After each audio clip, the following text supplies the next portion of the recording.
Every step I take recalls how much in love we used to be.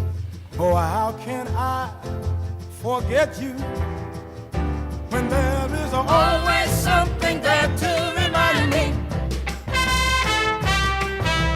Always something there to remind me. I was born to love you, and I will never be free. You'll always be a part of me. Oh, oh, oh, oh, oh.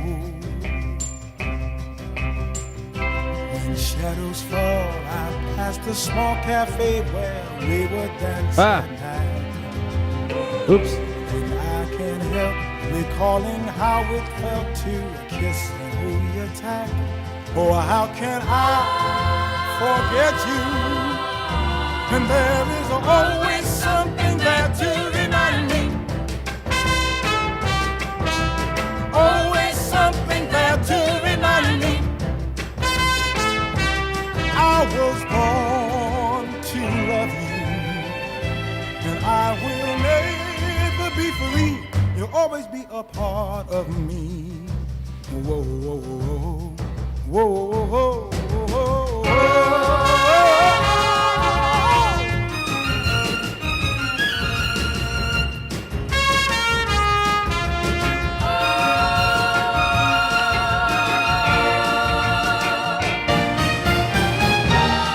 You should find you miss the sweet and tender love we used to share. Just come back to the places where we used to go, and I'll be there. Oh, how can I forget you when there is always something there to remind me? Always something there to remind me.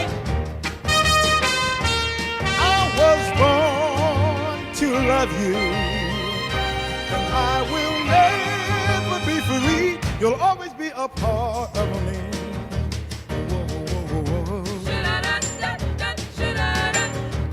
Never love another, baby. I never will forget you, baby. You'll always be a part of me.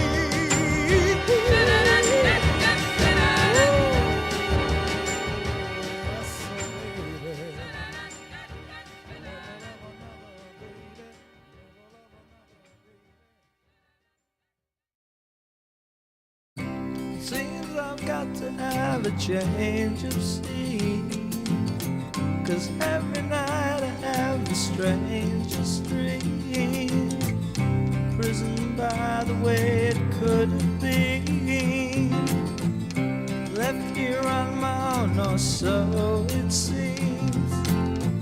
I've got to leave before I start to scream. Someone's locked the door and took the key. You feeling alright? I'm not feeling too good myself.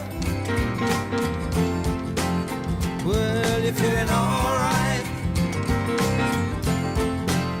I'm not feeling too good myself. Well, boy, you sure took me for one big ride. And even now I sit and wonder why. But when I think of you I start to cry. I just can't waste my time, I must keep trying. Gotta stop believing in all your lies, 'cause there's too much to do before I die. You feeling alright? I'm feeling too good myself. Well, you're feeling alright. I'm not feeling too good myself. Play for me.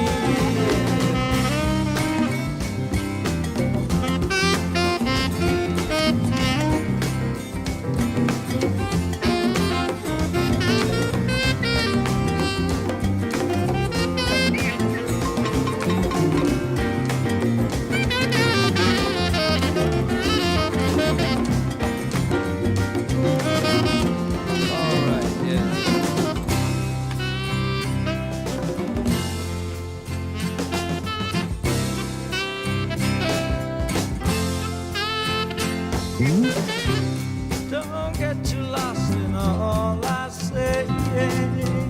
At the time I really felt that way, but that was then and now it's today.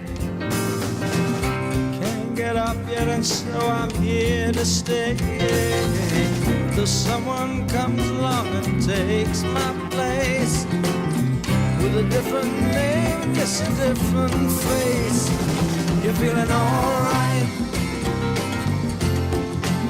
I'm not feeling too good myself. Well, you're feeling alright. I'm not feeling too good myself. Alright. I'm not feeling too good myself.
Outside of Chicago is the baddest part of town. And if you go down there, you better just beware of a man named Leroy Brown. Now Leroy, morning trouble.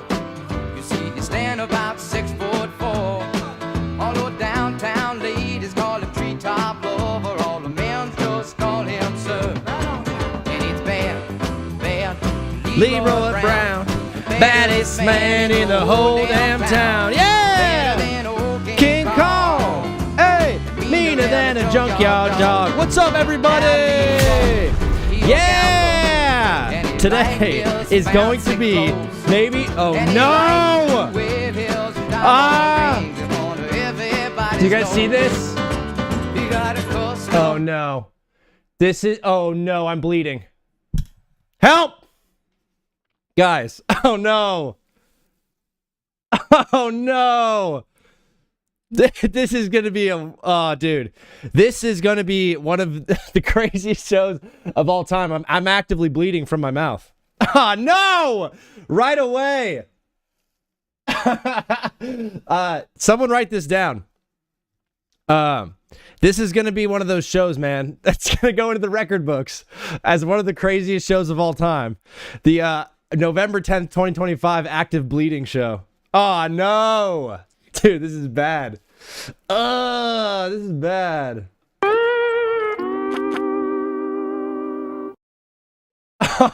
Nuts. Dude, oh, no, this is really bad. Do you guys see it? Do you see the blood on my face?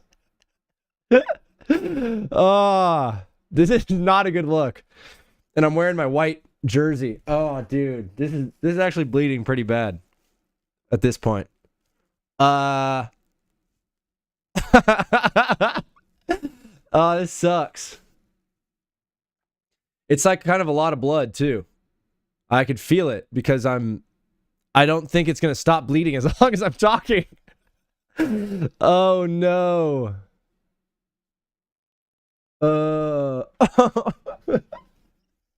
Wait, I seriously don't know what to do.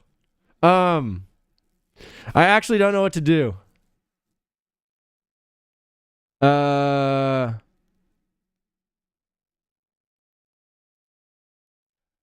don't know what to do.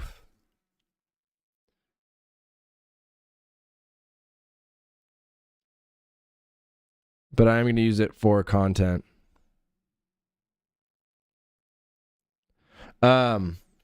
Just because, the show goes on. The show will always go on. I'm never taking a day off like this. Well, I am taking a day off at some point. That'll happen, but the show must go on. This is the active bleeding show. What should I do to make this stop? Because it's on my lip, and the only way I can really see it stopping is if I stop talking. And I don't plan on stopping talking. The one thing that cannot happen is this cannot get on my jersey. This jersey cost me way too much money to make for me just to bleed all over it. And is this real life? Am I dreaming? What did I do? Hey, what's up, Slinger? How you doing, bro? I'm dude, I'm actually bleeding.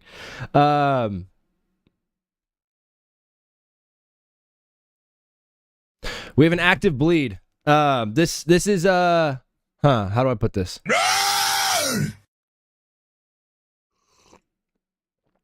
I actually don't know exactly how it happened, but I was opening a package of hot sauce. I'm trying to get it to really bleed for my story. But it's dripping.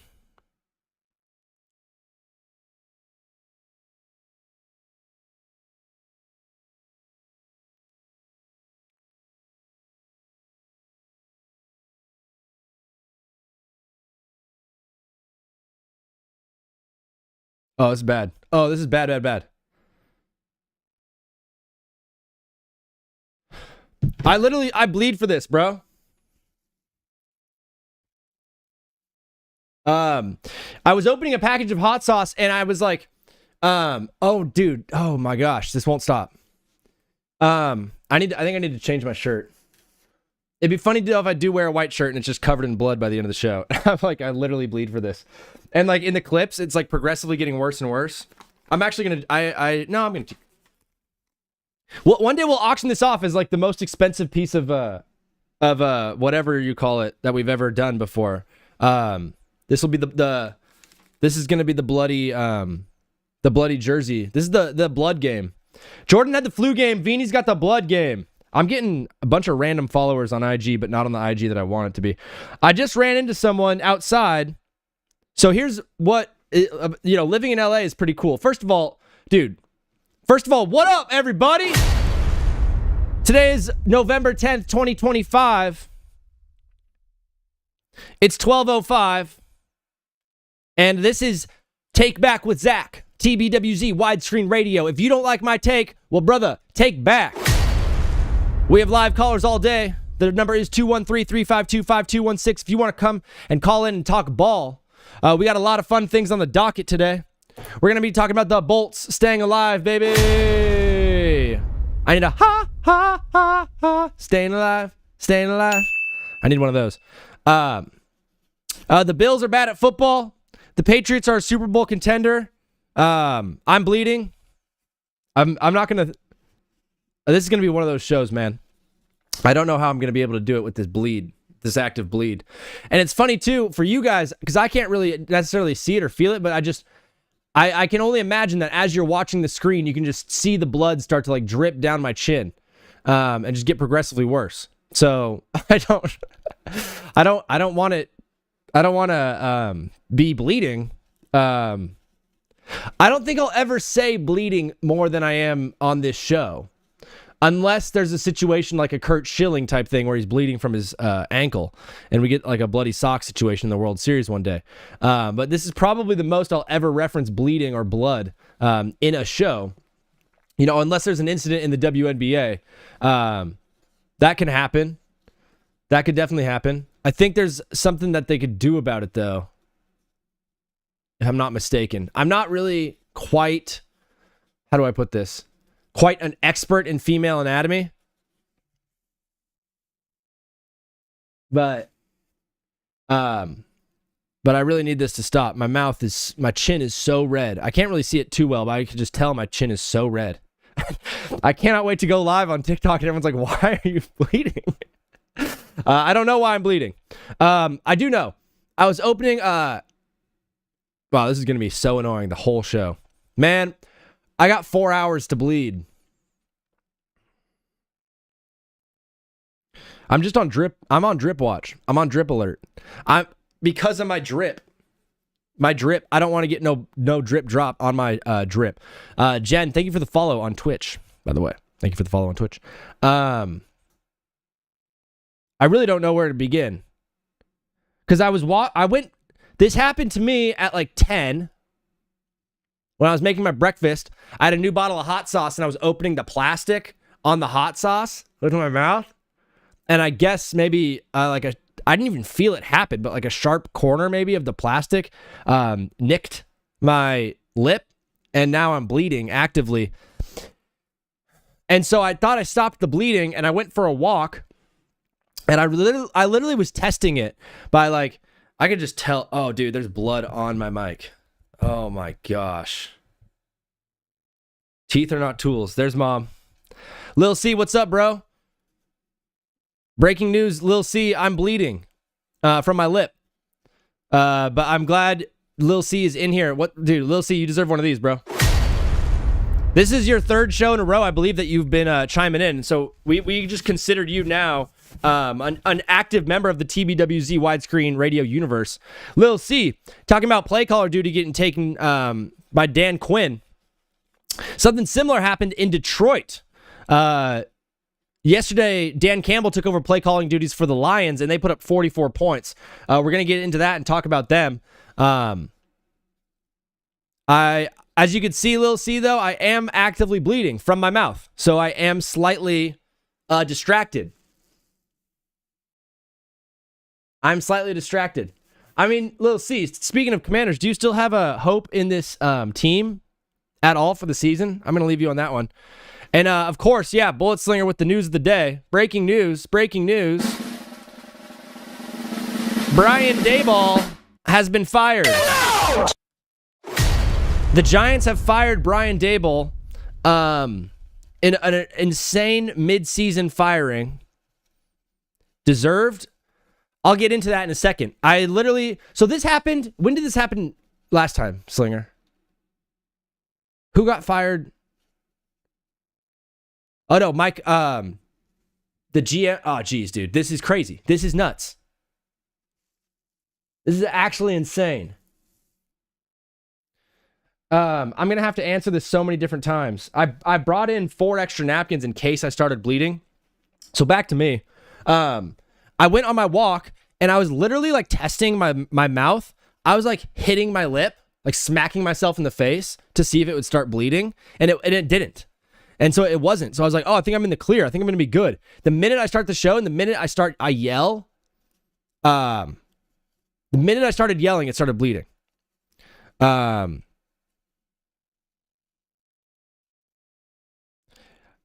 C, I am okay. Lil C. I was opening a bottle of hot sauce, and I don't know how I really just don't know what happened from there. But my eggs were a little bit under-seasoned, and so Big Zeke, Mr. Veenie, the biggest weenie, decided I needed a little bit of hot sauce on this genie, on these arenas. And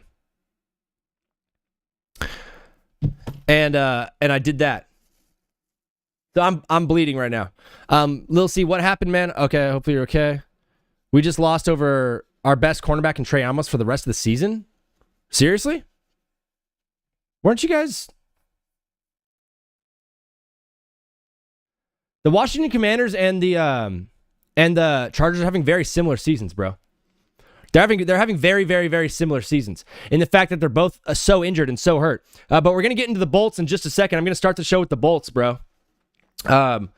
Lil C, I did message that one guy on Twitter that you asked me to message, and he didn't respond. So he's officially an enemy of TBWZ widescreen radio. You know, we're making friends on this show. Bleeding.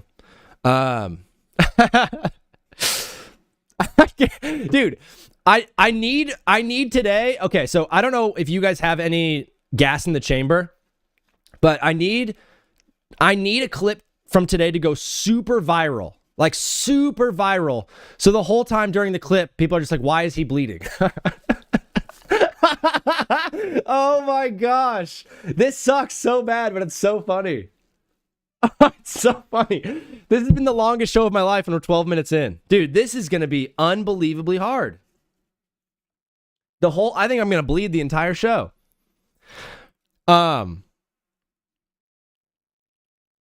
If I was on First Take right now, they would say, "Oh, he's not, Zach was gonna be here, but he ran into a medical emergency." They would call this a medical emergency for sure if I was on a First Take or Get Up. But we're on TBWZ widescreen radio, so dude, the image is unbelievable. I look crazy, dude. I look insane right now. It's all in my teeth. I got like blood teeth. Dude. I'm splattering. Oh, dude, this is going to be so funny. But one day, well, I don't know how I'm going to do the show. But we're just going to keep rocking and rolling. Skeen, or Lil C, or PV if you're in here. Or Jen. If I'm talking just too much blood and it's just getting annoying, just say, just type in the chat, move on. But if it's funny, then I guess we just keep rocking with it because it's hilarious to me. Dude, this show is going to go down in infamy. So I need someone to create a record, not a record, but a book of records, basically. So someone else is out there doing this book of records where they're keeping track of all the shows. I'm playing hurt. Mom Loves Football. I don't go on IR. I'm playing hurt. I'm a hockey player. I think it'd be way more funny if you just don't address it. Just make people. Yeah, every time someone's like, "Are you bleeding?" I'm like, "What? No." What are you talking about? Yeah, we'll do that. I just can't stop. I usually don't look at, so I usually am good at like looking at the camera, but today I'm having a lot of trouble not just staring at myself because I look insane. But all right, we'll try to move on the best we can. Like I said, today's an action-packed show. We're going to be covering the Bears. I have my 7 Super Bowl contenders. I've narrowed it down. There's only 7 teams that could possibly win the Super Bowl in the NFL. I'm going to be putting that out there and making people very, very mad about that. I am going to be talking about Brian Daboll getting fired. We have some updates kind of from the YouTube, ESPN kind of debacle world that I'll be watching a video on later in the show, probably in the third or fourth hour of the show. Emmanuel Clase, a pitcher for the Cleveland Guardians, has been indicted on basically illegal gambling and throwing games, literally by throwing pitches. Hey-o, drum roll. I've been trying to get to this for a long time. There's a CoffeeZilla video on online gambling that he's an incredible YouTuber, investigative journalist, if you will, and he's got a great video on online gambling that I want to get to, and all of that. It's an action-packed show. It is November 10th. It's 85 degrees in Los Angeles, and it's November 10th. If you are like Lil C and you don't live in LA and you live more abroad in a place where it's cold, I do feel sorry for you because today is t-shirt and shorts weather. I'm going to go for a run later and tops are going to be popped. I'm popping my top later on my run. When I speak with plosives, like P and B plosives,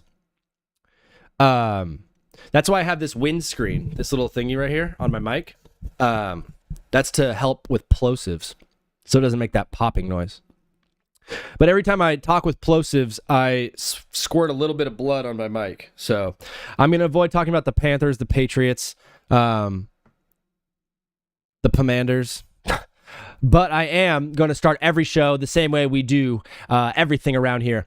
We're starting today with the verse of the day. Today's verse comes from 2 Timothy 1:7. For God has not given us a spirit of fear and timidity, but of power, love, and self-discipline.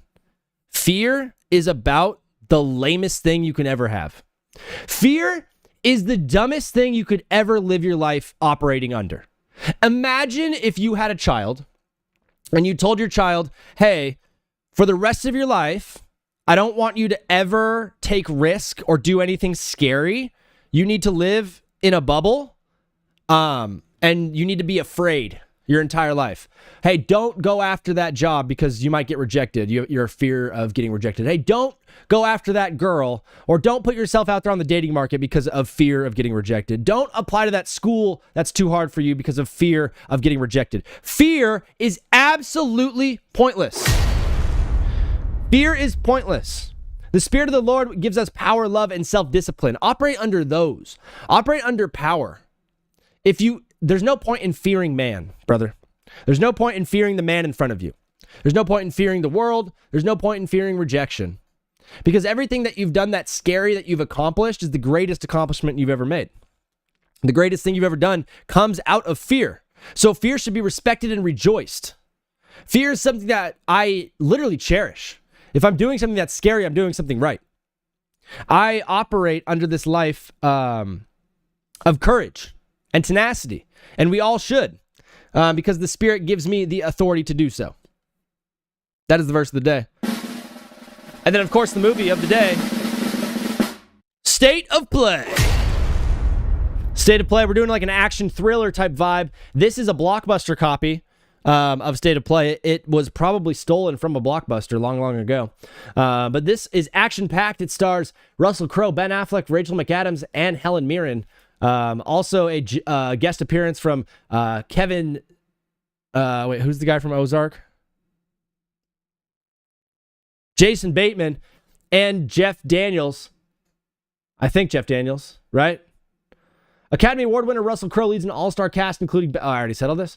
In the blistering thriller about deception, manipulation, and corruption. When DC reporter Cal McCaffrey is assigned to investigate the murder of an assistant to an up-and-coming politician, he uncovers a conspiracy that threatens to bring down the nation's power structures. In a town of spin doctors and wealthy power brokers, he will discover one truth. When fortunes are at stake, no one's integrity, love, or life is safe. From director Kevin MacDonald of The Last King of Scotland, State of Play brings together gripping performances, riveting suspense, and is sophisticated, intelligent, and powerful. I've never seen this movie, so we're going to be watching it together. Watching it together, one by one. We're all in love with each other. We're all in love with each other. That's the intro of the show. It'd be better if I didn't have the beard, because then you can like really, really see the dripping. I also don't have the best view ever, so maybe it's just it does look insane. One more update before we get into the sports. Lil C, I see your chats. I'm gonna get to those in just a second. We're gonna start the show with some of those. I recently got approved to go live on TikTok Studio. So what does that mean? That means I don't have to be on my phone anymore. I have a software called OBS that I broadcast to Twitch and YouTube from. OBS is basically the program that allows me to stream, right? So I ingest all the camera footage and just all the audio, all the fun stuff is through OBS. And then OBS sends the stream to Twitch and to YouTube, okay? Cool. TikTok Studio is essentially their own version of OBS that allows me to take all of this and stream from desktop to TikTok. So today, instead of going live on my phone, I'm going to be going live, blood everywhere. I'm going to be going live on, I'm going to be going live on TikTok using this setup as well. So I don't have to be like this or that and like moving around. So hopefully today looks a lot better. Here's the kicker. The broadcast software that TikTok uses and the broadcast software that I use both require a lot of PV. What are you talking about? I don't know what you're talking about. PV, 1 sec. But you're the keeper of records, by the way. No, Mom, if you're listening, you're the official keeper of records. Anyways, they both require a lot of computing power. So when I go live on TikTok, if I see that it's affecting OBS and Twitch and stuff, you guys got to let me know if we're getting a bunch of lag and stuff, or if it starts crashing, then I'll turn the TikTok off and just go back on my phone. But we're going to try something new today. Hopefully it gets some more viewers and some more action and some more people a part of it. But that's what we're doing today. PV, I have no idea what you're talking about. But someone needs to write this down. November 10th, 2025, the Active Bleed Show. This show will go down in history as the first time that Zach is actively bleeding on the show. Before we get to some of my takes from the day, Lil C says, could Dan Quinn being the defensive coordinator now save our season? I honestly don't know because of too many injuries. Brother, I think the Commanders' season is gone just because of the injuries. I don't think Marcus Mariota is going to be able to do much in that offense. I love your care and tenacity and fervor for your NFL team. But at this point, it might be more beneficial to just kind of move on. It might just be a little bit more beneficial just to move on and start thinking about next season. Lil C also said, Lil C's in the YouTube, by the way. Shout out to everybody in the YouTube, brother. I hope the Eagles have a downfall these next couple weeks. I would love to see it. Tonight's a huge game. We're going to cover tonight's game. The winner of this game is going to be very stoked, and the loser of this game, season's not over, but this is a big test for today. PV said, what happened to your face? Yeah,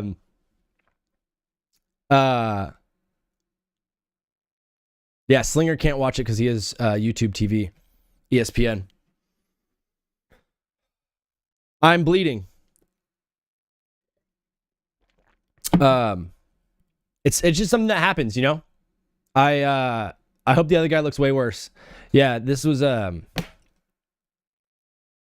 I had a kid yesterday at church punch me in the face, Big Dom. But Big Dom, I mean, I don't know if I've ever seen someone love trains more than this guy, Big Dom. He is a 4-year-old, and so he should be in the 2 and the 4-year-old class, but he was beating up all the kids. He was like putting them in chokeholds and stuff, and like running around and running kids over and being such a bully. So they moved him up into the big kids class so he couldn't bully kids. So he decides just to bully me. It's the worst thing ever. Is he a good kid? Yeah. Is it his fault? No. Is he the biggest handful in the world? Yeah. His name's Big Dom. What do you think? I cannot believe that this is what's happening. But yeah, whoever wants to be the keeper of records for TBWZ, please make note, November 10th, 2025. This is the Active Bleed Show. Unruly, what up, bro? What up, Unruly? You're here just in time for some sports takes. We're going to get into some of that in just a second here. Yeah. Me or Big Dom?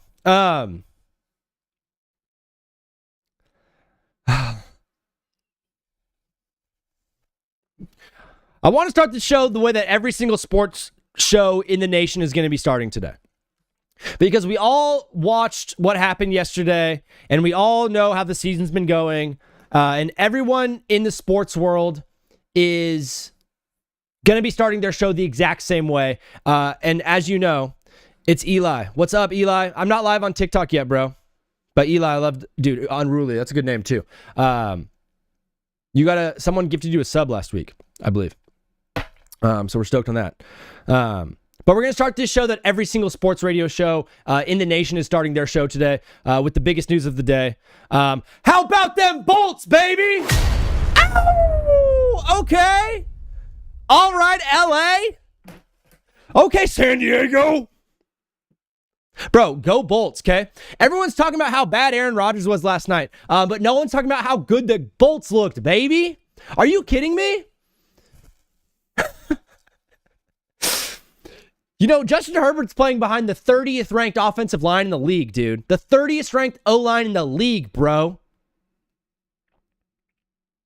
Oh my gosh.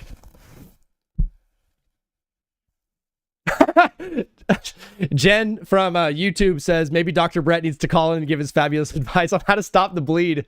Slinger, if you can maybe hit up Dr. Brett and say we have a situation on our hands in TBWZ world. Oh, yeah, bro. Unruly. That's right. Thank you, bro. Jen, that's hilarious. Dr. Brett needs to call in. Dude, this game was ugly. Okay, I get it. This game was ugly for the Bolts. But if we had our offensive line in shape and we had our starters in, the Bolts would have won this game by 50 plus, bro. Herbert was sacked 5 times. He had to get the ball out so fast, and he was able to do it. The weird part is with Justin Herbert is he's learning how to play behind the worst O-line in the league. He's like actively getting better at quarterbacking without an O-line. At some point, they could just take away the offensive line from him, and he's still going to be a good quarterback. The guy's incredible. I hear all this talk about Matt Stafford MVP and Drake May MVP and Mahomes MVP. Those guys are not playing under the same rules that Justin Herbert is playing under.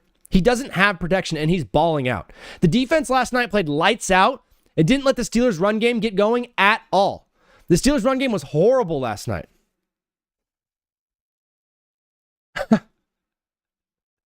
I know Rodgers was obviously bad, but there wasn't a lot of guys open down the field. His receivers were not getting open. The Chargers' DBs were sticky last night, bro. They were sticky. They couldn't get anything going on offense. The secondary was on fire. We created pressure and we shut down the run. All in all, this was probably the best performance from the Bolts all season. That I've seen from the Bolts, this is probably the best performance I've seen all season. And Jesse Minter did his job, says Slinger. That's very true.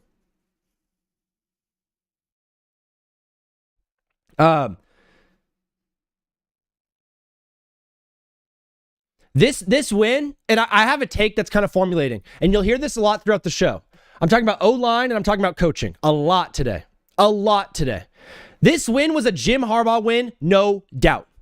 Jim Harbaugh's a freak, okay? And when you have a team like this that's very talented on both fronts of the ball, and you have an animal head coach like Jim Harbaugh, your team is great. Great things can happen from a team like that. I'm looking ahead at our next 2 games against the Jags and the Raiders. We've got a great chance of being 9-3, which is incredible for a team this banged up. It's a tough final game. It's a tough final 5 games for the Bolts, so it's going to be a tough road down the stretch.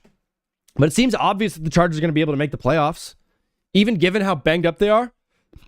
And, of course, hey, Keenan Allen. We love you, bro. Shout out to Keenan Allen on becoming the all-time Chargers reception leader last night. The coolest thing about it was how fired up the guys were around him. The guys around him were so fired up to see it happen. It was such a cool moment for Keenan and just for the Chargers in general.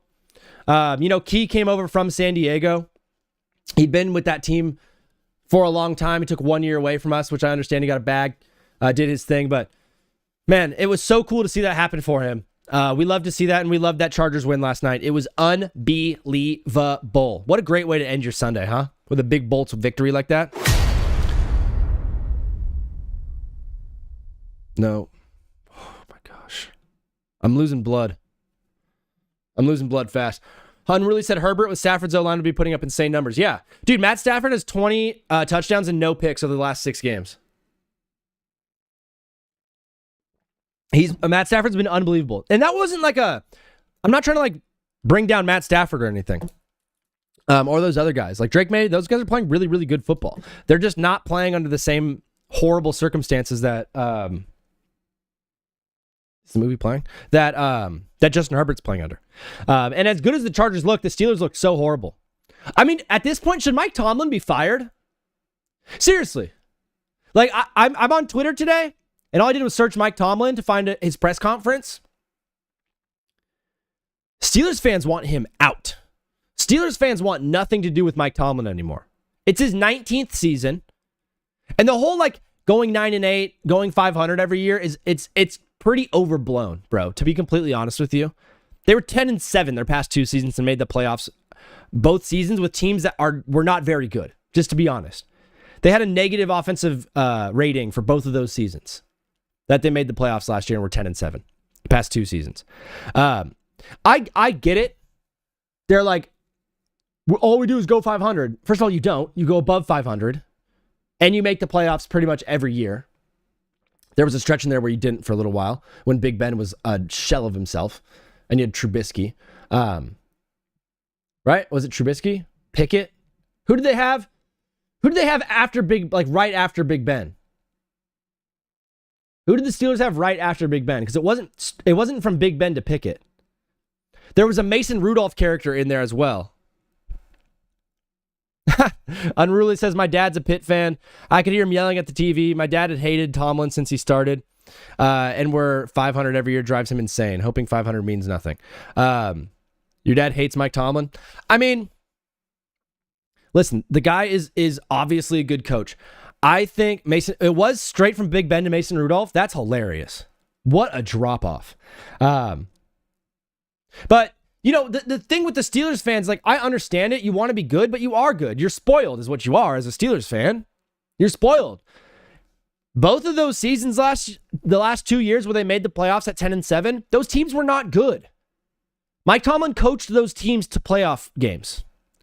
He coached those teams to the playoffs, okay? In a division where you had Baltimore being dominant, you were still able to make the wild card at both of those seasons.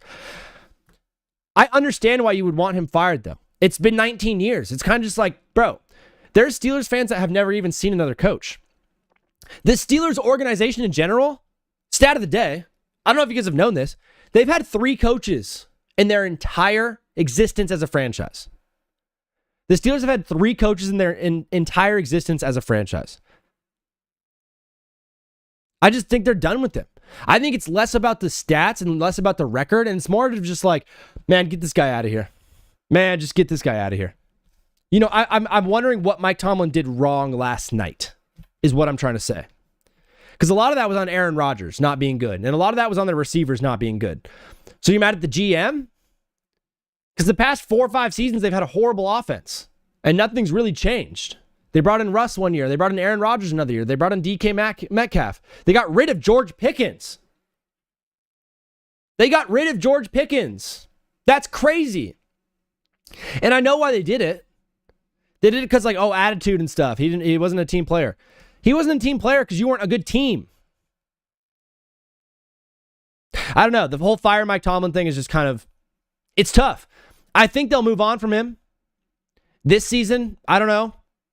Next season, I don't know. At some point, they're going to move on from Mike Tomlin, and I don't know exactly where they're going to go from there. I do know that whoever comes in is probably not going to be too great. I mean, I don't know. I say that, and then I'm trying to think. Who are the coordinators right now that you're targeting? Yeah, Dayball. Hey, Rodgers. Hey, Aaron. We're good, bro. Hey, Aaron. We're good, bro. We have Kenny Pickett. You can go. Dude, Kenny Pickett, man. I am actually a draft expert because I knew Kenny Pickett was going to suck. I knew Kenny Pickett was going to suck. I also knew Lamar Jackson was going to be good. I just knew everyone else was racist.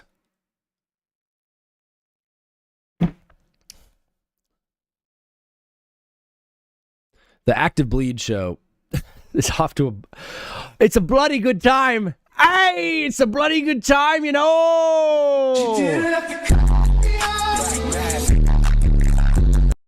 Oh man. Yeah, they should hire Brian Dayball. So I don't think Mike Tomlin should be fired, but I did write an entire 500 paragraph essay on why Brian Dayball should be fired. And he did get fired, which is crazy. So I'm just going to kind of give this whole take as if I'm going to try to reframe this entire take from the perspective of the fact that he did get fired today. Brian Dayball had every chance in the world to be good, and he just wasn't able to do anything with this team. He hasn't been good. He wasn't good, and he's gone. You truly have a great talent at quarterback at Jackson Dart. He is every bit a franchise quarterback for this team. He's every single bit of what a franchise quarterback should be. He looks the part and he plays the part. He acts the part too. You have a very bright future with him, Scadaboo, Malik, and that defense that you've paid a lot of money for. This Giants team is actually good. I know it's crazy to think, given their record, but on paper, the skills players that they have, the talent that they have around them on defense, this team is a good football team. But the dark cloud hanging over them this entire time has been Brian Daboll. I mean, on top of the bad season that they've had this year, look what happened when Daniel Jones left. Oh, dude, look what happens when Danny Dimes leaves. That is the biggest telltale sign for me. It's not necessarily this season. It's not the fact that they've been up in the fourth quarter by 10 points 4 different times this season and lost all those games. It's not that. It's not having a 20-40 record over your past 4 seasons. It's not that. It's the fact that Daniel Jones left your team and instantly became an MVP caliber player. That's crazy. That's nuts.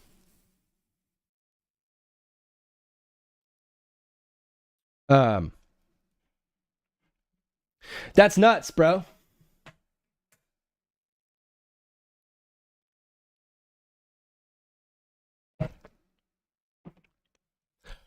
He's also one of the big things that is maybe the most detrimental, and Alex Smith was talking about this on Get Up this morning.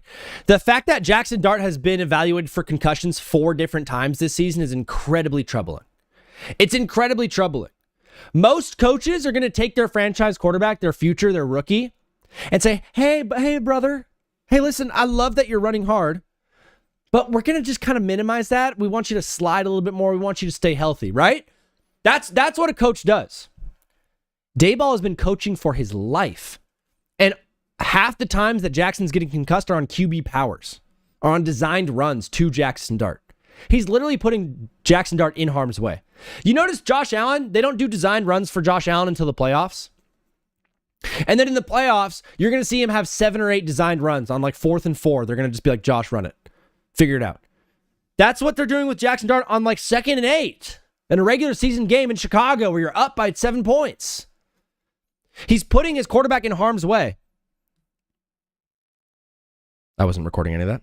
And it's just not cool. Man, Brian Daboll, like, I don't even want to sit here and jump on the whole Brian Daboll like hype train like thing. Like we know it wasn't good. You went to the playoffs that one year. I just don't know if the team ever bought in, really. And it sucks too because you were looking at Dart as like, dude, this is my future. This is my guy. And then you gave up all those points in the fourth quarter. You lost to the Broncos in the fourth quarter. You lost to the Bears yesterday in the fourth quarter. You lost to the Cowboys in like week 2 or whatever in the fourth quarter. You know, this whole season, you've been up by 10 points in the fourth quarter 4 times and you lost all those games. That's hard to do. It's hard to be that mediocre. But I don't know. If you guys want to call into the show and give your thoughts and opinions, the number's 213-352-5216 to jump in on some of the Brian Daboll stuff. I do feel bad. Man, I feel bad when any coach gets fired. It sucks, dude. It sucks because it's not like he's not getting fired because he was like inappropriately flirting with the receptionist or he was like siphoning money from the company. It's just literally performance. And I just feel bad because it's like he just wasn't very good at his job. And that's kind of tough. This is kind of tough. I just don't like seeing people fail. You know, but failure is very important to success. Crazy that he was fired this year when he had a good team. Yeah, I think that's the reason he got fired, PV, is because this was the year he finally had a good team. The year they finally put something together and they said, all right, here it is. Here's your last chance. And he didn't get it done. And for Mara to do it mid-season is kind of wild. When Mike McDaniels gets fired, man, I just feel bad when any of them get fired. It's just because it's like you're getting fired based off of your performance. Like, hey, you're just not very good at this. We're going to fire you. You're bad at this. It's like getting cut. You know, like the guy is he's trying his hardest. He literally is just hitting the cap of like ability. It's like when a guy doesn't make a team. It's like, it's not because of lack of effort. It's just literally like you don't have the physical traits to do it.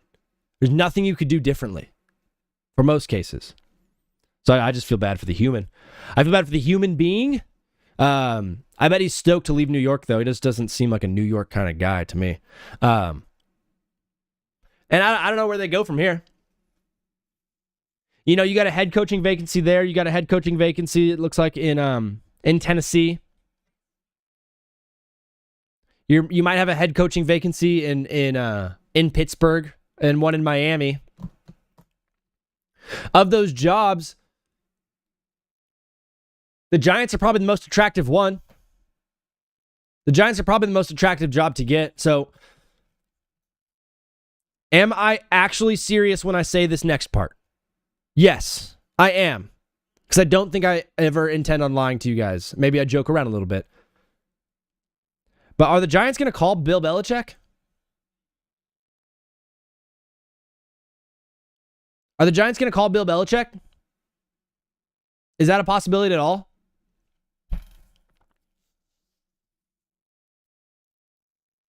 I don't think you would want that as a Giants fan. I think I would want more of like an offensive guru type guy.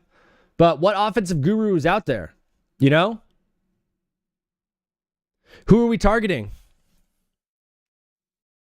Because I just don't know the guys that are out there that people are like, hey, this guy's going to be, you know, a head coach one day. You know, Liam Cohen got the job already. Brian Johnson got the job already. The OC in Detroit, the new one, he just got his head play calling duties stripped from him by Danny Camps.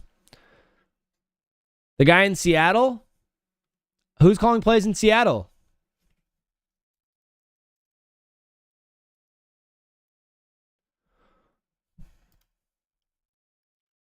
Clint Kubiak. Is Clint Kubiak the guy?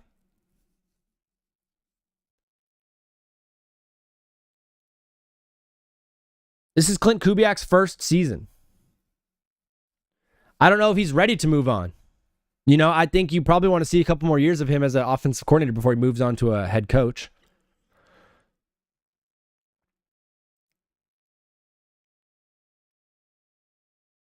Lincoln Riley? Lane Kiffin? If I'm the Giants, I'm absolutely giving Lane Kiffin a call. If I'm the Giants, there's the take. Thank you, PV. If I'm the Giants, I'm absolutely giving Lane Kiffin a call. Why not? What other offensive guys out there? I'm looking like Clint Kubiak is obviously a viable option. It's his first year as an offensive coordinator. I don't think you're going to hire a first-year offensive coordinator to be a head coach. Lincoln Riley? I think if the Giants call Lincoln Riley or they call Lane Kiffin, you're at least going to get some interest. I think especially from Lincoln, to be completely honest with you. The Lane Kiffin one is just fun to think about because him and Jackson Dart would be back together. But I'm seriously like, the Giants is probably, of the teams that have a fired head coach, probably the most attractive option. I don't know who else you're going to go to. Who in the NFL is the next guy? Are you going to go to a formerly fired coach? Are you going to give someone a second chance? Or are you going to try new? Are you going to call Bill Belichick? They're not calling James Franklin or Brian Kelly, I'll tell you that much. If Mike Tomlin gets fired, are they going to call Mike Tomlin? I get firing a coach. I totally understand it. It's just like, I always get back to the question of who's next. You know, when the Bears fired Eberflus, first of all, never hire a guy named Matt Eberflus. I knew it was a move before the move because Ben Johnson was going to be available most likely. And they got their guy. They got Ben Johnson.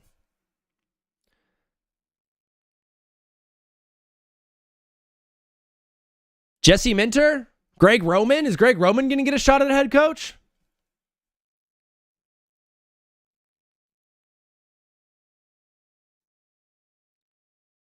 I don't know, man.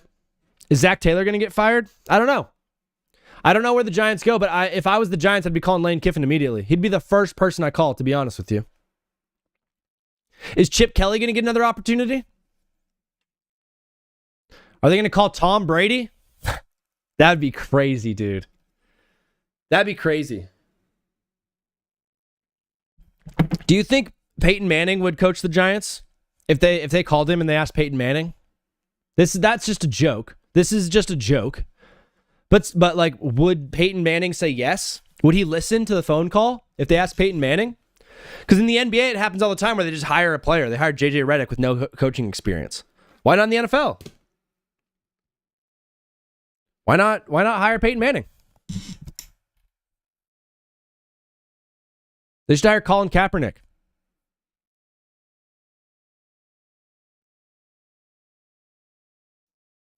I don't know. But Brian Daboll's been fired, so we don't have to really worry about it anymore or think about it, but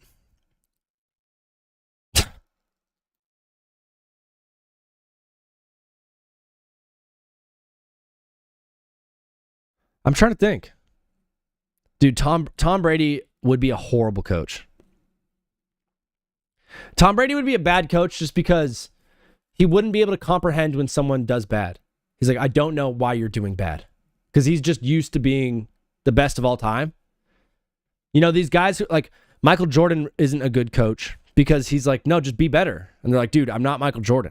And they're like, dude, I'm not Tom Brady. I don't know what you want me to do. How does Bijan Robinson suck so bad? I'm getting rid of Bijan Robinson today. I'm trading Bijan Robinson today for picks for next season because my season's over.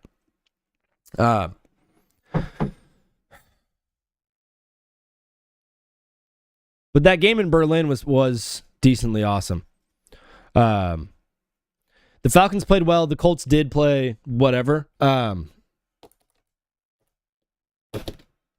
don't know, man. I'm just thinking more about... I can't stop thinking about who the Giants are going to hire. Should we see what ESPN has to say? Is there an article about it, you think?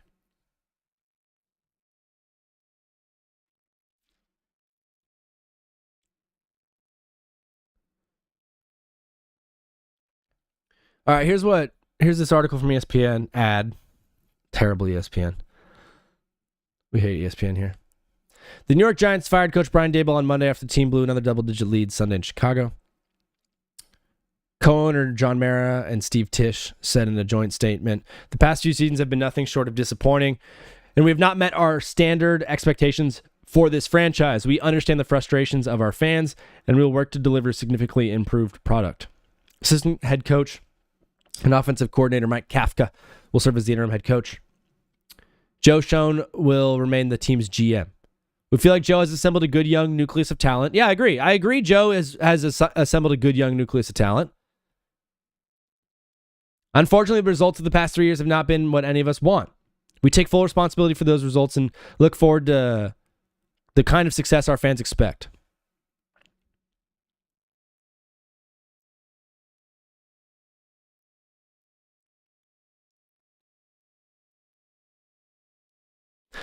I don't know. He was the offensive coordinator for the Bills when the Bills didn't do anything, and he helped spearhead the development of quarterback Josh Allen. That's why he got hired? Because of what he did for Josh Allen? I don't know. Sometimes you just don't have the answers, weenies. Sometimes you just don't have the answers, weenies. And that's okay. And that's totally fine. But all I know is that is probably the best available job on the market. I don't think I'm bleeding anymore, am I? The bleed has stopped. The blood has stopped. Right? I'm trying to find it.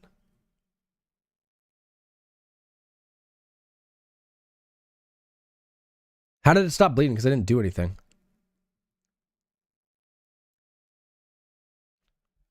I didn't do anything to stop it, but whatever.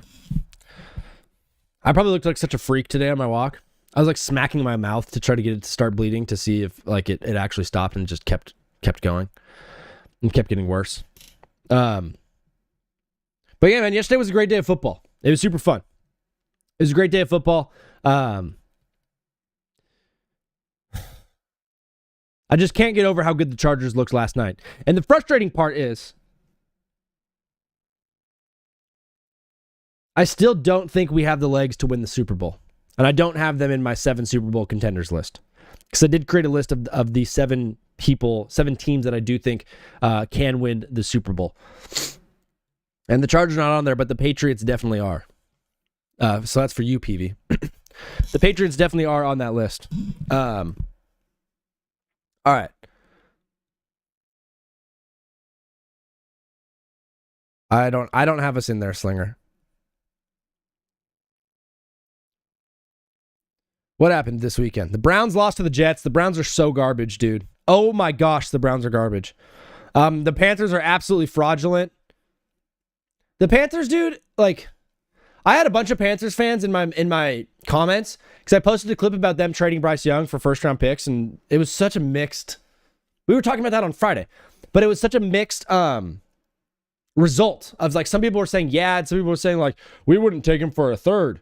Some people were saying, like, no way, why would we trade Bryce? We're good this year. We're 5-4.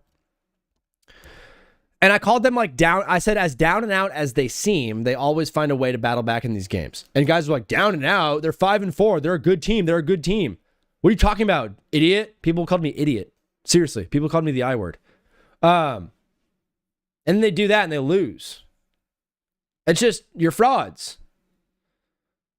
My friend had you guys in Survivor, and he expected you to win the game, and you didn't. You lost. And so I'm sad, and I'm mad. You lost to the Saints. The Saints were bad. The Rams were unbelievably dominant. Detroit was unbelievably dominant, and Seattle was unreal good. That's the NFC playoff picture right there. Seattle, Detroit, and the Rams. That's the NFC playoff picture right there. Throw in the Eagles, and that's it. Those 4 NFC semifinal games, right? What is that? What is that weekend called? It's Divisional Sunday? It's not Championship Sunday, right? Divisional Sunday? Tyler Shug, not as bad as everyone thought. It's true. It's true. The guy can actually throw the ball. Better than Spencer Rattler, better than Dylan Gabriel. How are the Browns still starting Dylan Gabriel? I looked at his charts. I looked at his numbers. He wasn't bad. His stats were not bad. His stats have been decent over the past few games, but I've seen... What's up, Nova? Bro. Hey, yo, Nova. Brother. All right, I'll just fire this off right now. All right, we'll talk Patriots ball right now. Because I cooked up this take. But I'm going through who are the Super Bowl contenders, and the Patriots are absolutely a Super Bowl contender, dude. They're absolutely a Super Bowl contender. Drake May was great in this game, and rookie Travion Henderson, where have they been hiding him this whole time, man? Where have they been hiding Travion this whole time? I don't know why they're trying to rush with Ramondre the whole season. I don't understand it. They should definitely put in, yeah. I've been busy, man, trying to tune in. Bro, you're good, Nova. We're glad you're here. I'm bleeding right now. The bleeding's kind of stopped, though. I'm testing it. It might be done. Good. How about them Chargers? Yes, sir. Huge win for the Chargers. But, these Patriots were awesome. Man, obviously Drake May and Travion played well, but the real hero in this game was this Patriots offensive line, dude. This O-line generated a great push when running the rock and protected Drake all game. I think he had 1 sack for like 1 yard. Drake May was well protected, and they were able to push guys around and run the ball really, really well. The defense played great against a really good offense. And Baker Mayfield, who's still a magician. Baker Mayfield's still awesome. Early in the season, we were really, really big on Baker, and we kind of like tapered off slightly. But the defense for the Patriots has just been flying around, dude. Mike Vrabel has got those guys fired up. He's a great coach. Great line, great coach. Great line and great coach. You're going to win football games, dude. This Patriots team is like... I can't stress enough.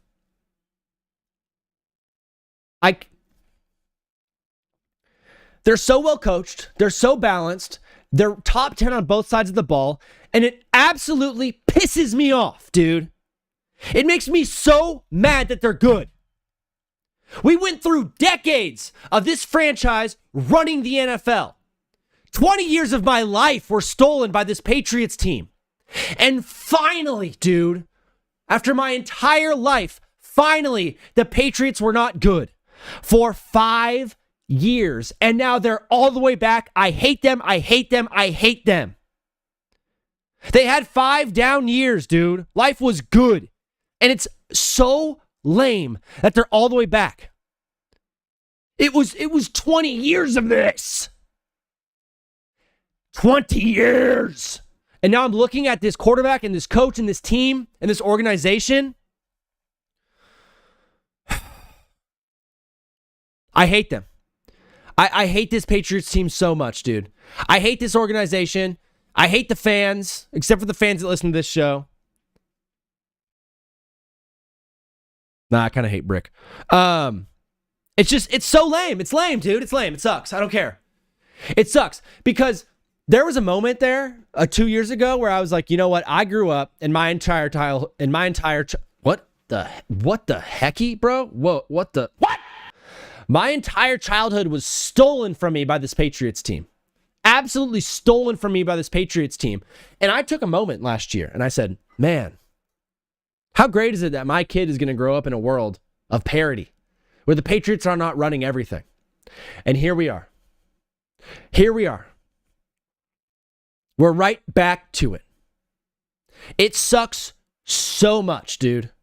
It sucks so much. Hats off to Mike Vrabel or whatever. Like, whatever, dude. Your defense is great. The team is super well coached. They have an awesome quarterback. It just sucks for literally every other fan in the league. It sucks. They're top 10 on both sides of the ball. Probably the best team in the league at stopping the run. Oh, and they have the Jets, Bengals, and Giants over the next 3 weeks. So it looks like they're going to be 11-2 heading into their bye. I hate them. I hate them. I hate them.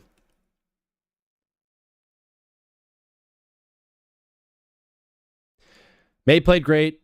Made the horrible decision in the red zone, but he'll learn from it. He makes one of those decisions every game. But yeah, he will improve from it. This is also the bottom floor. This is the worst they'll be over the next 10 years. He's only going to get better and improve. It sucks. Everyone hating on us. We're so, dude. Like, I'm starting to like root for the Chiefs. That's how bad this is. I'm starting to wish the Chiefs are going to win. Oh my gosh, dude. If the Patriots win another Super Bowl before the Chargers win a Super Bowl, I'm going to go. What's the name of the store in the gun store in GTA? Ammo Nation. If the Patriots win a Super Bowl before the Chargers do, I'm going to drive to Ammo Nation. I'm going to buy a carbine rifle. I'm going to go to a hospital. No. That's too far. That's Chargers fan.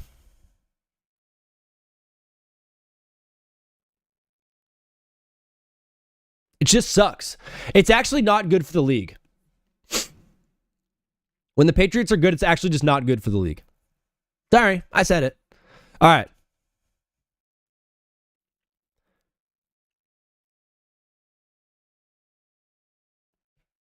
We're doing something new today. So, on instead of going live on TikTok on my phone, I got access to TikTok Live Studio. So I'm going to be going live on TikTok Live Studio. So everything should be integrated with what we're seeing here, so I'm not like bouncing back and forth. So we'll see how that works.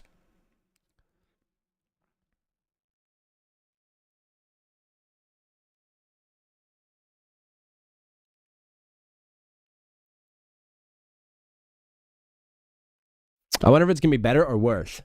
I don't know. It's good for your mental health, though. That's good. I don't know the point of... I'm not really understanding the point of being a fan too much. You know what I mean? It's really hard to be a fan. It's hard to like... It's hard to like genuinely care about a group of guys that have nothing, that have like no idea of who I am or what I do or how much I care.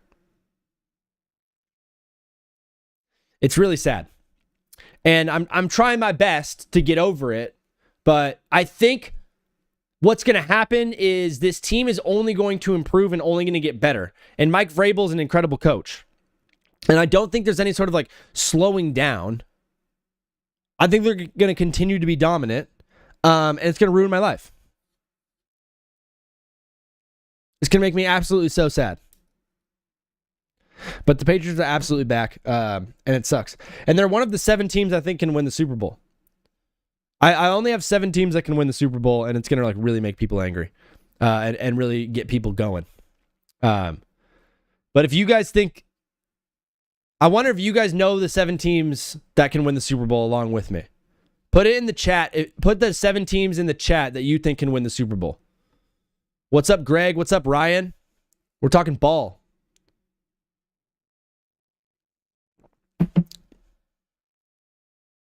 I don't know.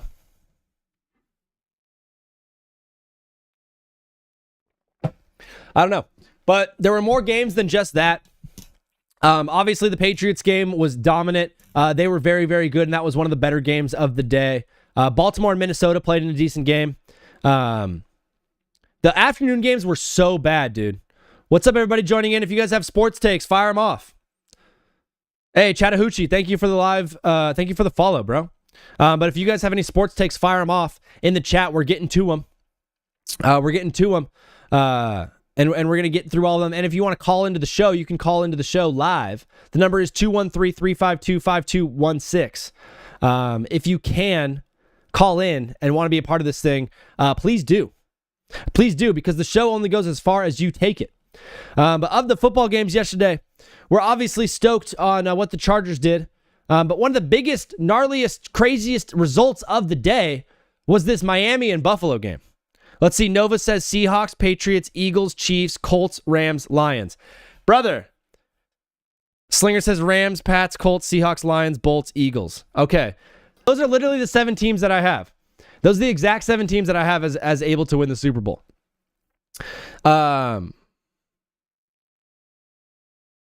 What did Slinger removed the Chiefs?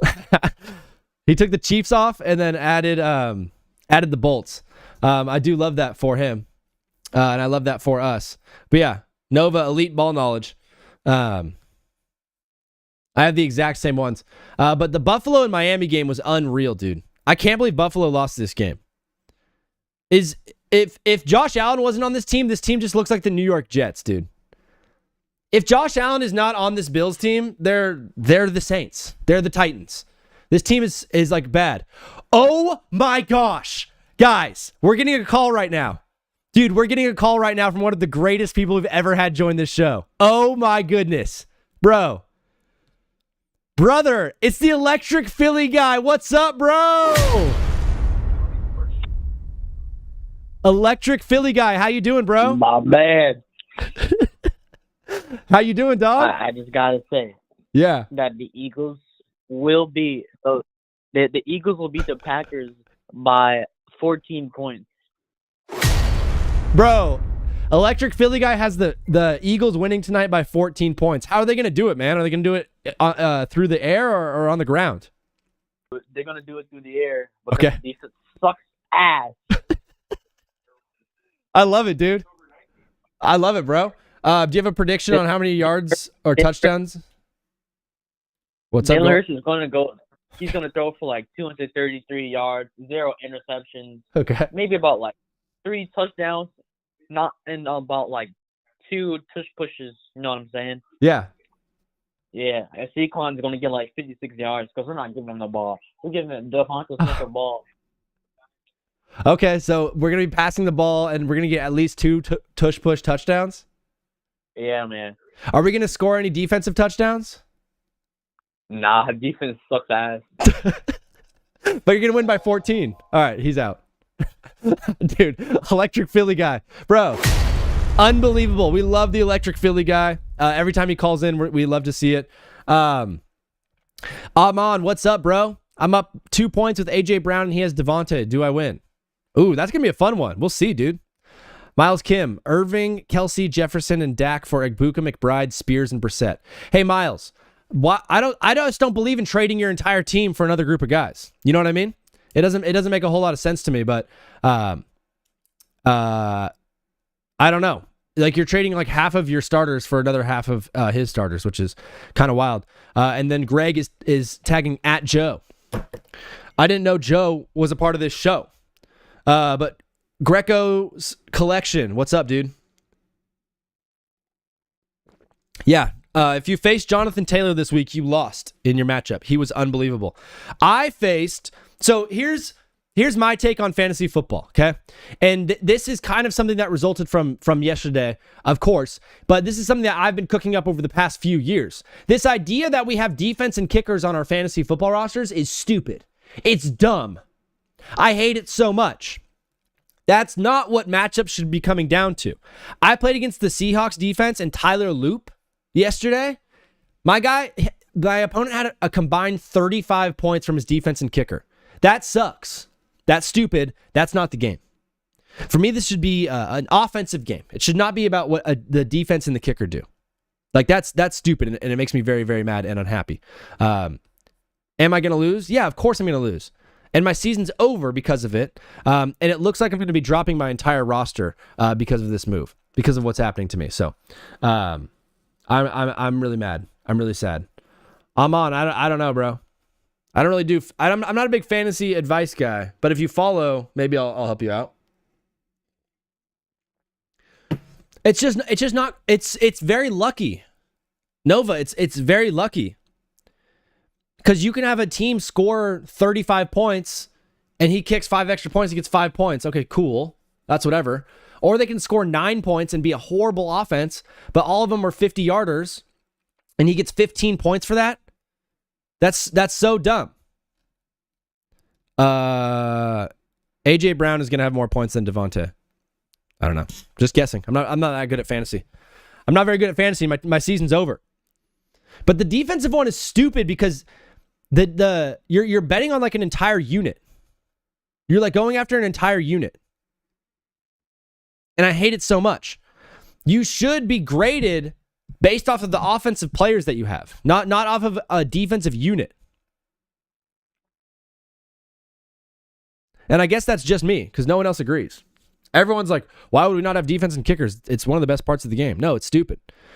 Yeah, it sucks. I'm on. If you guys can like the stream, that it really helps me out a lot. If you guys like the stream, it's super helpful. Trying to blow this thing up and get this thing big. Nathan, I'm not really here doing fantasy advice. I'm more doing sports takes. Thank you for the likes, dude. If you can get the likes up to like 500, though, I'll do some fantasy advice. But also, if you call into the show, the number's 213-352-5216. If you guys call into the show and fire off some takes, you can hear it all live. And we could do some hot takes together. As a unit, as a squad, as a group of gentlemen. You want to keep kickers, but get rid of defense. Here's my thought, okay? You get rid of defense and you get rid of kicker, and you replace them with an extra flex and an extra a second quarterback. So you're starting 2 quarterbacks and 2 flexes, 2 wide receivers, 2 running backs. Bro, that's so balanced. For me, that's so balanced. That's how it should be. I would absolutely love that if that was what I was doing. But it's like you add the defensive unit and then you add the kicker, and for me, it just kind of like taints the entire experience. Dude, guys, thank you so much for liking up the stream. It's very nice of you. If you want to call into the show, you guys can call in. We're taking live callers all day. The kicker makes sense, but the defense doesn't. Which, getting rid of that one or keeping it? Keyshop says Monungai and Jefferson for Pickens. Justin Jefferson. Keep the kicker, but get rid of the defense. And then would you replace defense with a second quarterback or replace the defense with with another flex? Because both sound fun to me. I think we should have the option to do that, but not completely take out defense and kickers. Yeah, if you just add them in, it's just so many players to manage on your starting roster. So I'm like, I'd want to get rid and then replace. I got Pickens. Did I get scammed right now? He probably, Babe Ruthless. Defense is literally just waivers. It is, dude. It's just guys that you pick up off the waivers. It's just dudes you pick up off waivers. Like if you're drafting your defense and they're still on your team, like you're probably not playing fantasy right. Yeah, probably Lamar in my opinion. What's happening? Emeka and Garrett Wilson, I'm 1-8. Oh, you're 1-8? Your season's over. Keyshav, your season's over, brother. Which is tough, but I mean, you know, we're still going to battle and we're still going to have fun while we do it. Babe, thank you for the live creator. I feel so inappropriate calling you babe. That was weird. That was weird for me. It must have been incredibly strange for you. I'm super sorry about that. I'm actually really, really sorry that I did that. But do you guys have any sports takes? Do you have any sports takes? Because I want to talk a little bit of NBA, of course. Ja Morant. I don't know where Ja Morant is going to be going at the end of the season, but it seems like he's not going to be playing for the Memphis Grizzlies anymore. Ruthless. I'm still just... I can't even describe how uncomfortable I am that I called you babe. Are you a woman? Hello, are you a woman? Hello? Excuse me, Ruthless, are you a woman? Hello? Guys, we have ladies in here. Are you sure? Are we putting Luka Doncic? Are you sure? Are we putting Luka Doncic in the shooting guard category? Amon?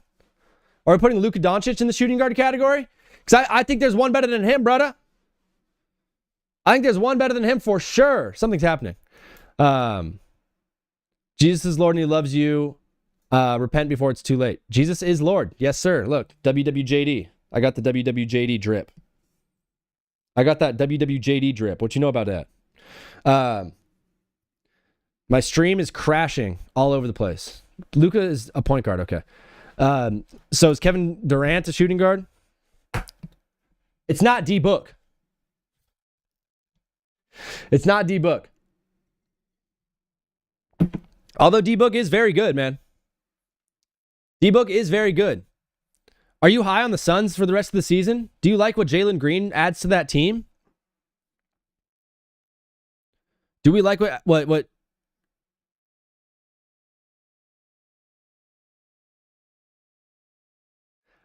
do we like what D-Book or what Jalen Green adds to that team? Because I'm not super high on the Suns for the rest of the season, but I don't know if they're going to be a playoff team. Jalen Green got hurt again? Jeez. I don't know if he's ever going to play. Bro, when he was coming to the league, Amon, like, I don't know if you remember this, but he was like going to be a generational type talent. Like, he was going to be unbelievable. And he really slowed down. They don't look as bad as last year. Yeah, last year was just sad, dude. Last year was really sad. If you guys can like the stream and get it up to 1,000, that'd be super cool. That'd be really, really sick. But the NBA has been on fire, dude. As a Rocket, I hate Jalen Green. You're a Rockets fan, Nova? Nova's over in the Twitch chat. So we're over there as well. But the NBA has been on fire to start the season, to be honest with you guys. Like, obviously the Thunder have been great. And the Spurs have been so fun to watch. And I'm really, really, really impressed. I know they lost last night, but the Sixers have looked really good, dude. I know Electric Philly guy feels this, but the Sixers have been really good. A Rockets fan and Patriots fan. You're all over the place. Don't look as bad. Yes, bro. Jalen Green adds some athleticism that the team needed. Yeah. He added some athleticism. I do agree with that. I don't know. I feel you guys were so all in when you had Beal and you had Durant and you had D-Book and Chris Paul. Like, that team was supposed to be good. That team was supposed to be good, and I feel like it set you guys back a little bit, but I don't know. I think it's a decently run organization, so I think you guys should be doing well. What are the Bulls doing? The Bulls are crazy good. The Bulls are actually like legit. They're 5-0 at home. They've got a big test this week. I believe they've lost their past two, but it was to the Bucks and to the Cavs. They lost to the Bucks by 16, so like that wasn't a great game, but they only lost to the Cavs by 6 points on the road. And at home, they're dominant. They're playing the Spurs tonight. That's going to be a really big game. The Bulls have been unbelievable to start the season. I'm really, really loving what I've seen out of the Bulls.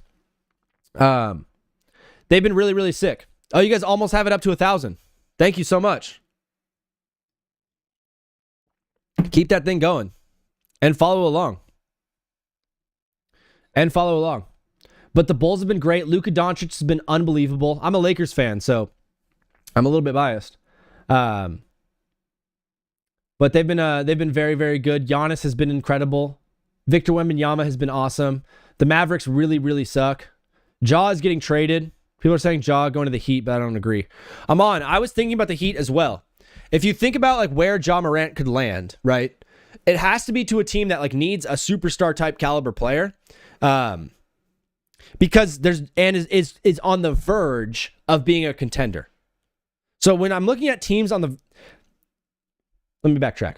There's only like 8 teams, maybe even 6 teams that I'm looking at as like potential championship contenders in the NBA. There's only like 8 teams that I really consider as like championship contenders. It's the Cavs, the Knicks. I know it's crazy with the Sixers. And then, of course, in the West, Rockets, Nuggets, Spurs, Thunder. Those are kind of the only teams that I think are on the verge of like being championship contender type teams. So John needs to go to a team that's more on like a championship contender, not necessarily a championship ready team right now. Do you think the Chiefs could beat the Broncos? Absolutely. X. The Broncos suck, dude. Hey, X. The Broncos suck, brother. The Broncos really are not good at football. They're a bad team. I don't believe in the Broncos at all. I don't believe in Bo Nix. So first of all, if you're going to win a Super Bowl, you have to have a good quarterback, and I don't believe in Bo Nix at all. He's not a good quarterback. He seems like a good guy. He seems like a genuinely good person, but I don't think that the Broncos have enough juice. They have a great defense, but they haven't put it together. They need a quarterback. Maybe look at a guy like Tua Tagovailoa for the Broncos next year. Whoa. Can you imagine a quarterback swap there? You think he goes to the Timberwolves? Ja to the Timberwolves would be sick. Ja and Ant-Man on the Timberwolves would be gnarly, dude.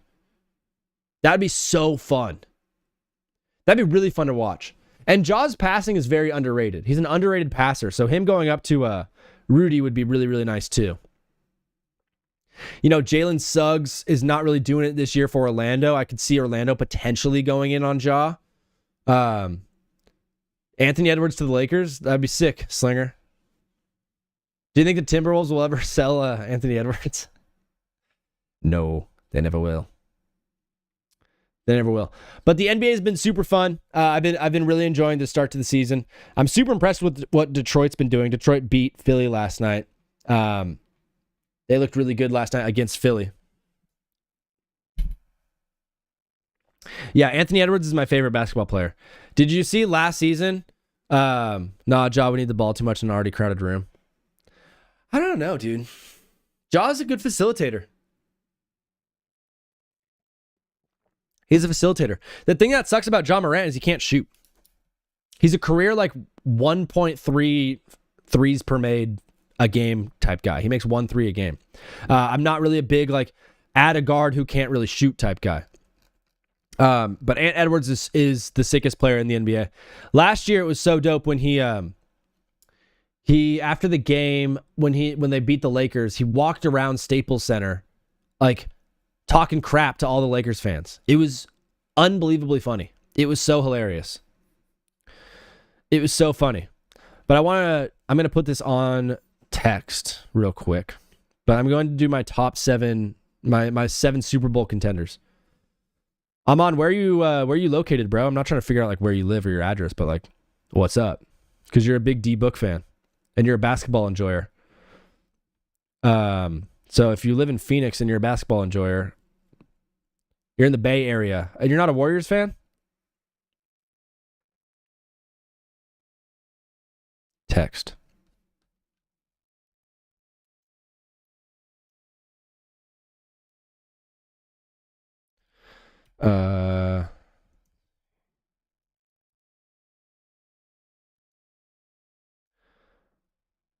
Yeah, no, I'm not a Warriors fan either. I hate them. I do like Jimmy Buckets though. I think Steph might go down as one of the like most underappreciated best players of all time. Steph's going to end up with what, 5 rings? And does he have an MVP? I know he has a finals MVP, but Steph might go down as one of the most underrated like GOATs of all time. Lions, Seahawks, Rams, Patriots. 1, 2, 3, 4, 5, 6. Who am I missing? Chiefs, Eagles, Lions, Rams, Seahawks, Patriots.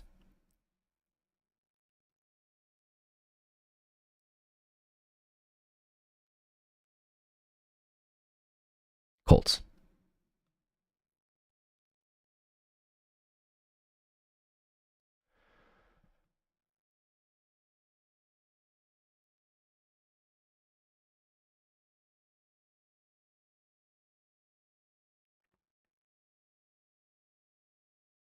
There we go.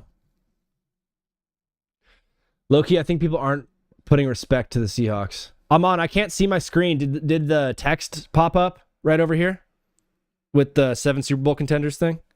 Did the text pop up? Yeah, it's there. Cool. All right. So I'm jumping in here real quick, fellas, and I'm doing a take that I have on the 7 Super Bowl contenders. And this should get some people riled up. But when I'm watching the NFL and I'm watching all of these games and all of these teams that are hopeful and all the teams that are good, and are they going to make the playoffs? The Jags are frauds. The Panthers are frauds. Chargers are too hurt. I've narrowed it down. There's 7 teams that can win the Super Bowl, and only 7. There are 7 teams that can win the Super Bowl. Those teams are the Chiefs, the Eagles, the Lions, the Seahawks, the Rams, the Patriots, and the Colts. That's it. That's the entire list. That's the entire list. You know, the Colts are one of the most balanced teams on both sides of the football. They've been playing well all season. They've done it against good teams. They just did it in Berlin. Jonathan Taylor's an MVP candidate. Why not the Colts? The Colts are awesome. They have everything you need to win a Super Bowl. The Seahawks, the offense looks so good, bro. The offense looks amazing. They look so good, and their defense is unbelievable. It's like a Legion of Boom type defense in Seattle right there. And during the playoffs, one of the hardest places in the world to play. This can absolutely be a Super Bowl team, especially if they get that number 1 seed in the NFC. The Eagles are the most talented team on paper in the NFL. The Eagles, man, they're the most talented team on paper in the NFL. It seems like everything's starting to click for them. And I think as it starts to go and they start to mesh, they're absolutely a Super Bowl contender, dude. I'd probably take the Eagles over everyone. If they're playing as good as they can play, if they're playing as good as I know they can play, I absolutely am taking them over everyone. Cyan shirt guy. I'm not really doing fantasy advice, but if you get it up to 1,500 likes on the live, then I'll do some fantasy advice. But I'm really doing sports takes. My name is Zach, by the way. If you could follow, this is my show, Take Back with Zach. I take live callers every Monday, Wednesday, and Friday from 12 to 4 Pacific time. So if that's when you're bored and that's when you're working or that's when you're in between class, please tune into the show. The Rams are the best offense in the league. From a balance perspective, from a consistency perspective, they are the best in his last 6 games. He's 37 years old. He's having his best season he's ever had statistically. He's playing so well, and this team does not have a single hole in it. If they play smart, sound football like they've only been playing, they're going to win the Super Bowl. This team is absolutely Super Bowl contenders. It's dropping like flies. Yeah, the stream might be a little bit laggy. It's just my Wi-Fi is very good, and then I had some weird power outages, and ever since those power outages, the Wi-Fi has been kind of shoddy. Because as the fellas in the Twitch know, it wasn't always like this, but yeah, it's annoying. But it should be back now. The Lions. You know, Dan Campbell he took over play calling this week. Dan Campbell took over play calling this week. They put up 44 points. I thought this offense was already great. And here they are getting even better. These guys are legit. The Lions are very, very legit, and I think they're hungry from losing last year. I think they're very hungry to get to the Super Bowl this year. They were a few plays away from beating that 49ers team and making the Super Bowl last year. I think they're absolutely primed to do it again this year. It's going to be tough in the NFC. But the way Goff's been playing, the way that they've been protecting him, the way Dan Campbell's coaching this team up, man, watch out for the Lions. The Patriots, I hate them. I hate them. That's it. They can be a Super Bowl contender, though. They look that good, but I hate them with a burning passion. And the Chiefs are the Chiefs. What can you do? But those are the 7 Super Bowl teams that I don't think the Bills have a shot, man. I don't think the Bills have a legit shot. Honestly, I think they need to make Gibbs the sole running back one or move the split backfield. I'm kind of with you, bro. Jameer Gibbs is awesome. And last week, dude, he was run blocking half the game. And look what happens when they put Gibbs in the offense and they make him a focal point of the offense. Like, the Lions look unbelievable, dude.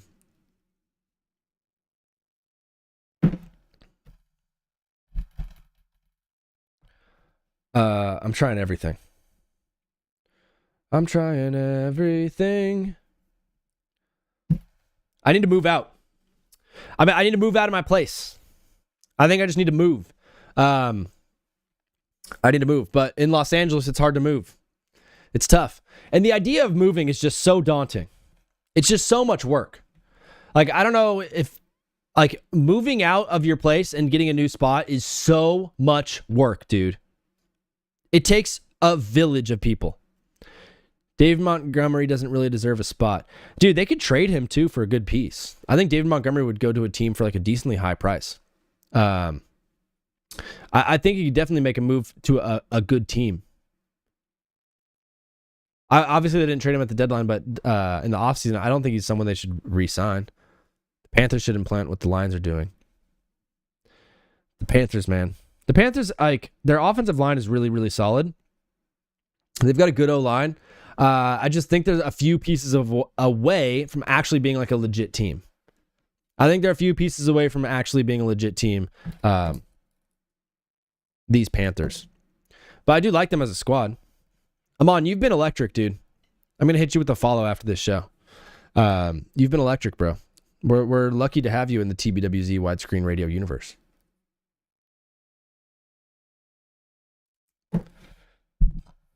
We're lucky to have you. We're lucky to have you. I'm having connections issues all over the place, huh? To the Twitch and YouTube people, the connection issues. Because if so, we need to figure something out. Big time. Immediately. I know PV keeps saying I need to get a... The most annoying part, dude, I when I do a speed test, when I do an internet speed test, it says I have the best Wi-Fi in the world. But it's like, it won't load the speed test. It takes forever to load the speed test. And then I run it, and it says I have the best Wi-Fi in the universe. Literally right now, I'm running it. I'll show you my screen.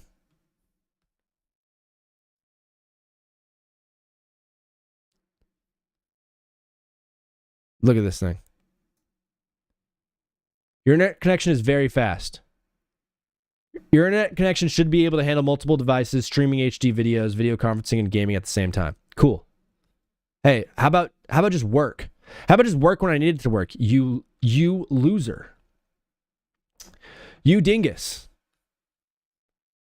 You dingus. But I want to... Did you guys see what Mike... Look it. And then Twitter won't work. Do you guys call it Twitter or X? Oh my gosh.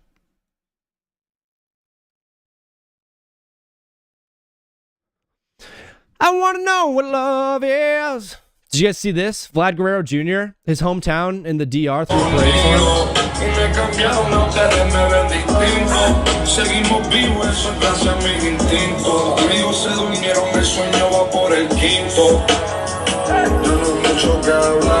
Tengo que josear, yo no puedo parar. Siempre supe que algún día se me iba a dar. Yo dormía en el auto con la pieza de mi auto. Ahora tengo un par de automóviles en mi collar. Si no te dejo, no me pidas un favor. De lo que It's so sick. Okay, I gotta go. Nice chatting though. See ya, I'm on. I'm all over the place today. I'm a little bit lost. I'm a little bit lost. Okay.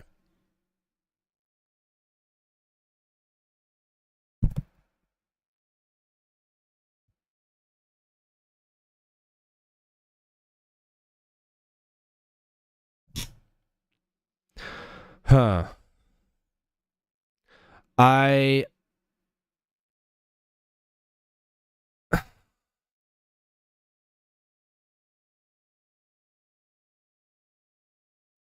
Huh.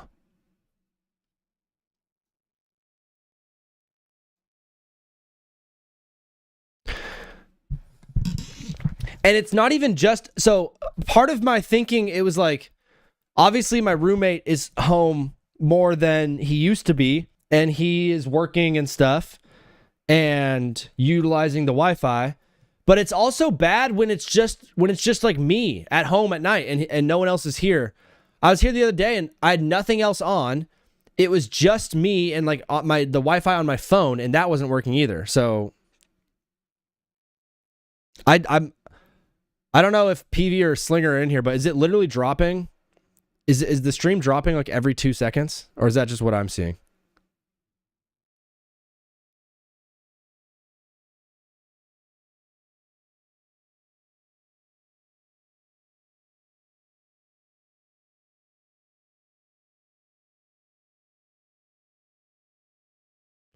I can't do this show without Wi-Fi.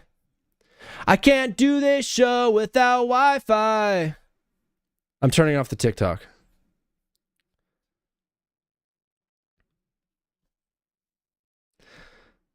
CPU 100%.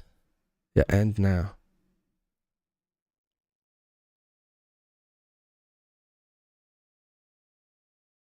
Sorry, guys. I'm trying to get this thing figured out. It's just not working. Today's show was supposed to be one of the greatest shows of all time.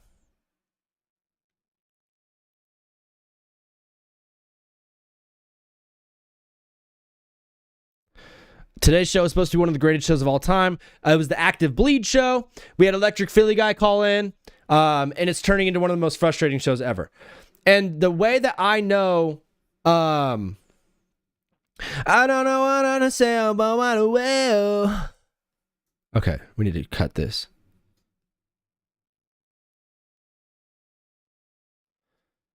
Okay.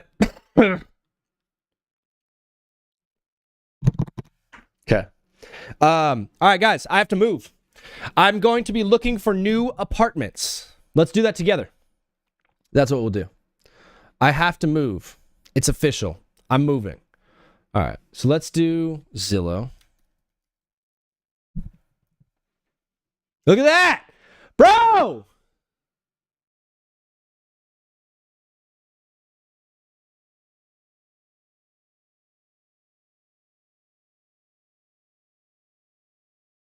I'm gonna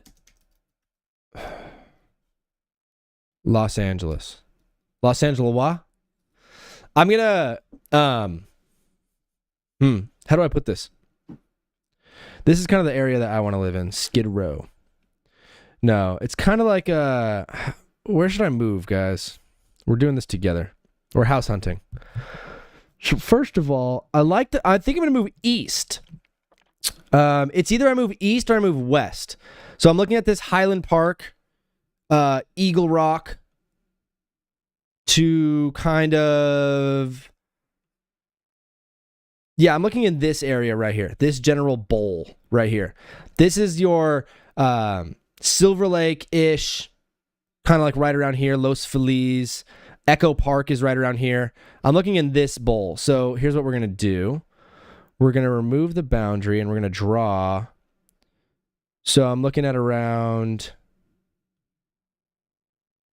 draw a shape around the regions. So like here into Echo Park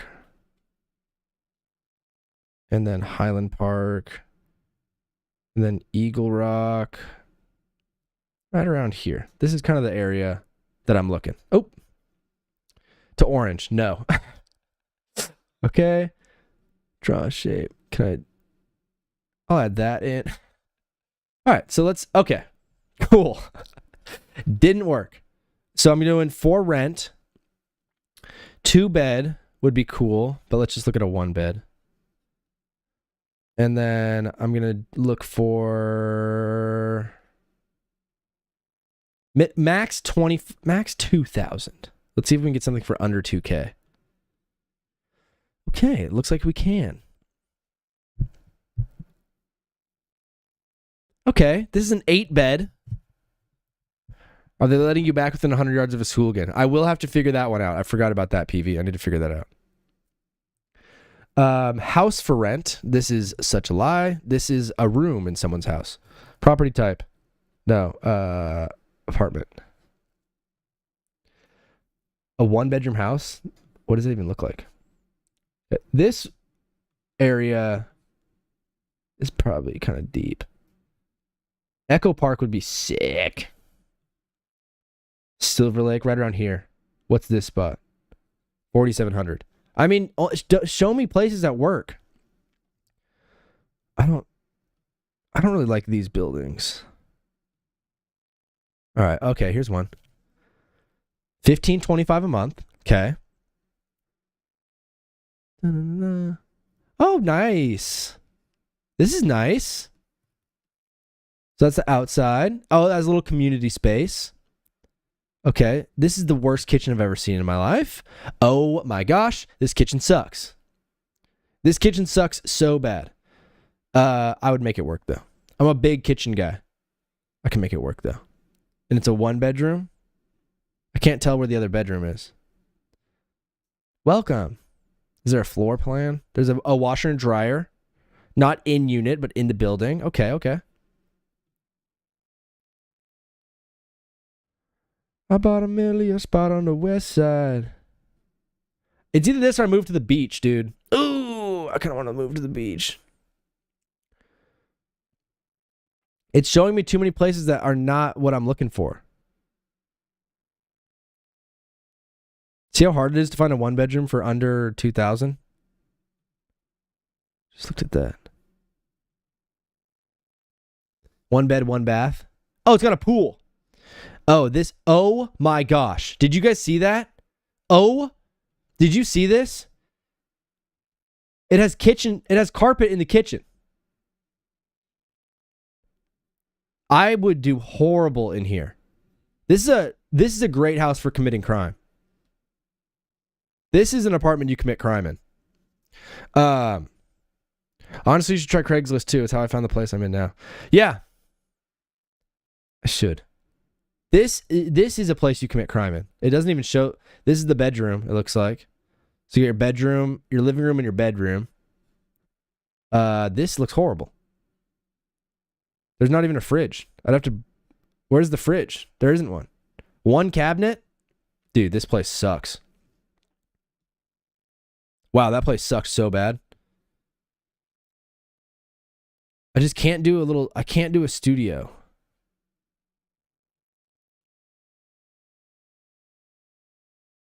And then these ones are 1.8.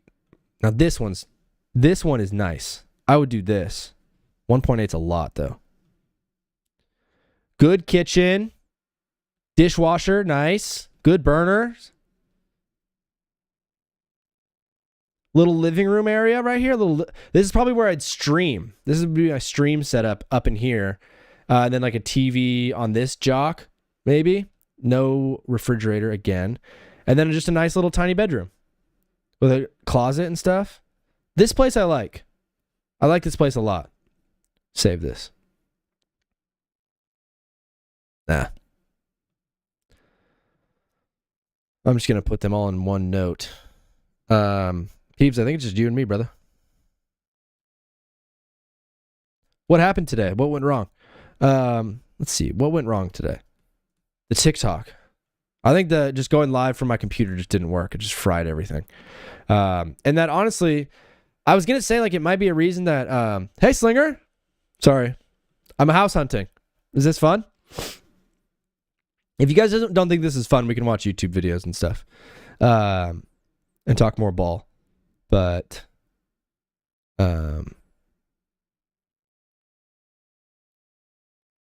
I'm apartment hunting.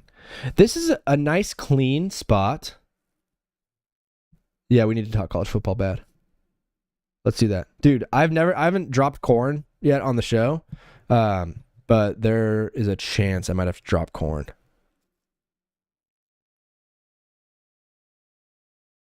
Okay. Park Royale. This looks like a horrible place to live. This looks like a place you'd live in GTA. Like, this is Franklin's house. I mean, all of these kind of look like Franklin's house.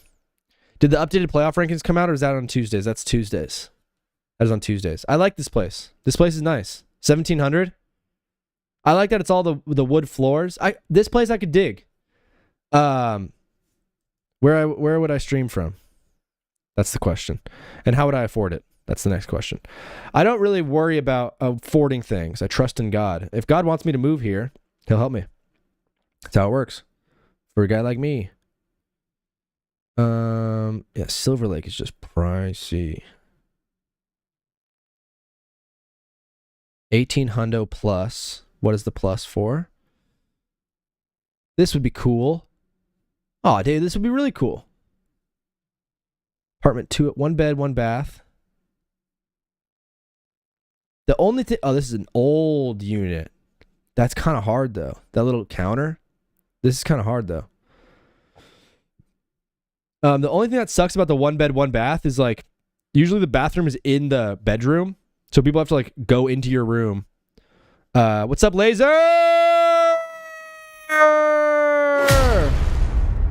This is in Silver Lake. I know, I do cook too much for that little kitchen. Oh, dude, this is a great photo. Wow, this is an awesome photo. I can really tell how the balcony looks. Dude, this place is sick. Not gonna lie. Dude, sick little front room. I'd kick it in here. This is where I would stream from. This would be my chair.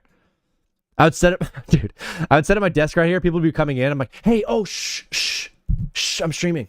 Shh, I'm streaming. I'm going live. Shh, I'm streaming. Yeah, dude, this is a sick front room.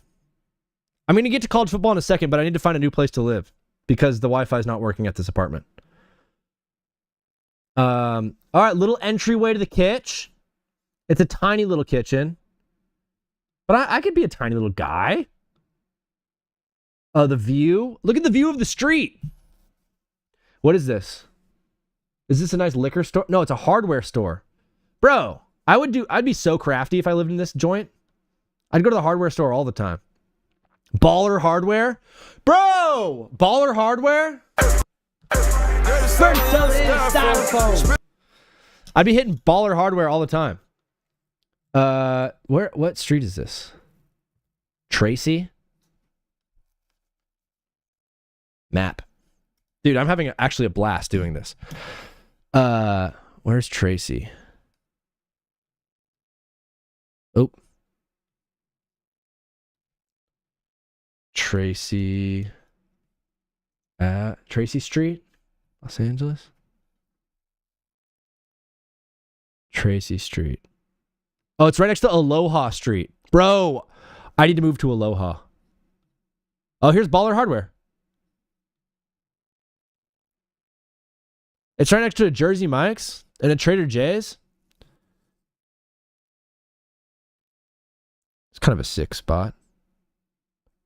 It's almost in Little Armenia. It's not too close to like the cool what am I trying to think of? The cool side of like Highland Park. Or I mean it's pretty close to like the Echo Park stuff. This is a really good street. Glendale, there's a bunch of stuff. All right. So we're going to save this one. Me and Laser Rat are moving in. Oh, dude, this would be sick. Bro, this would be sick. I would hang out in here. I would drop corn in there. Dude, I'm farting so bad right now.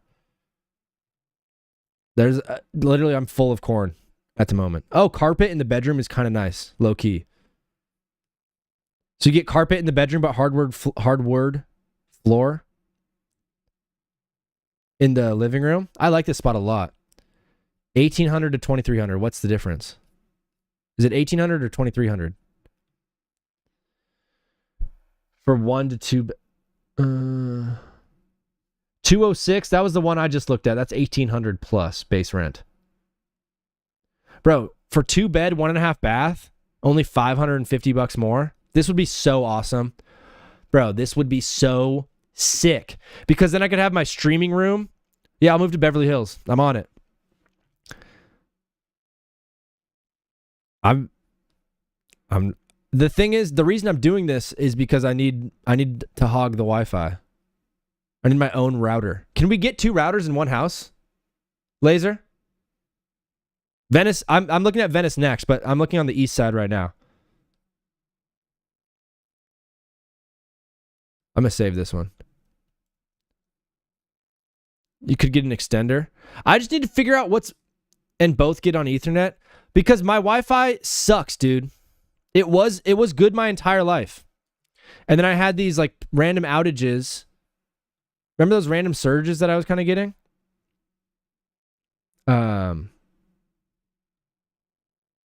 Here's Tracy Street. I want to live on Aloha. 3.5. So expensive. What's this 1.7 jock? On Talmadge Street. This is right next to the hospital. This is kind of like where my sister lives. This is right next to my sister. Just doxed my sister. Bro, look at the lighting in here. Dude, these pictures are so funny. This looks absolutely Renaissance. This is Renaissance vibes. A single barrel sink. What are these called?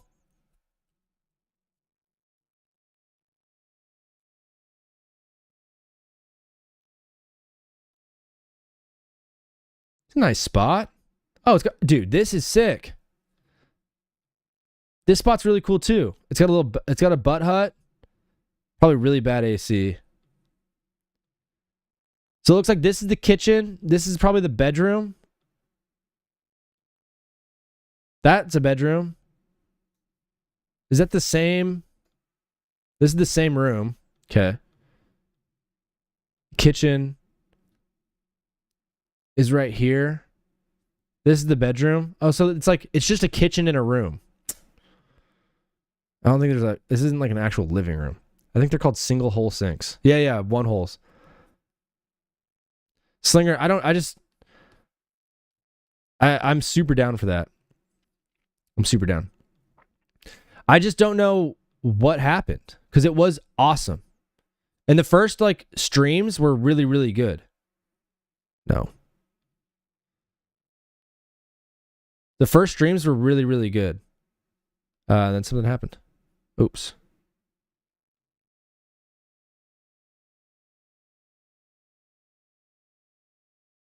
This is like that nice Echo Park area that I like. Just can't find something in Budge. Maybe this?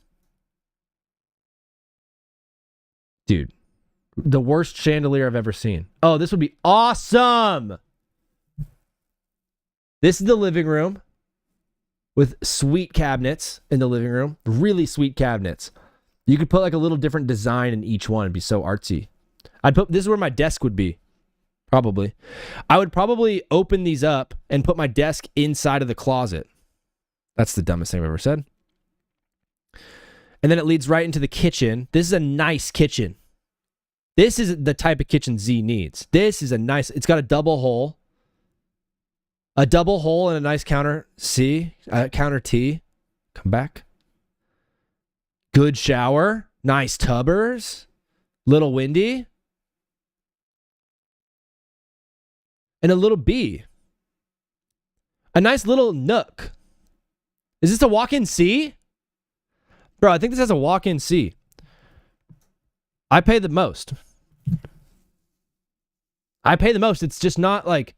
It's over the past 2 weeks, ever since we had those like random like surges, the Wi-Fi's been crap. The Wi-Fi's been crap ever since then. This is a really nice spot. No way. It's got a little B. Dude, this is awesome. Look at this little hut.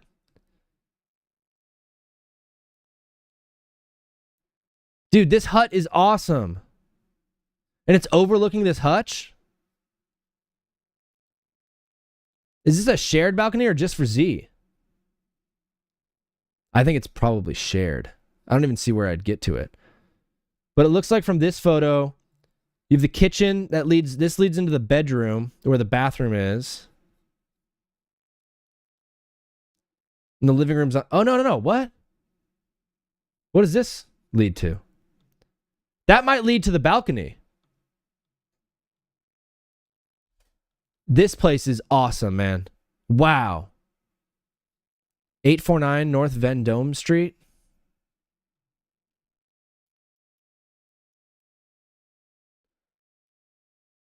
I mean,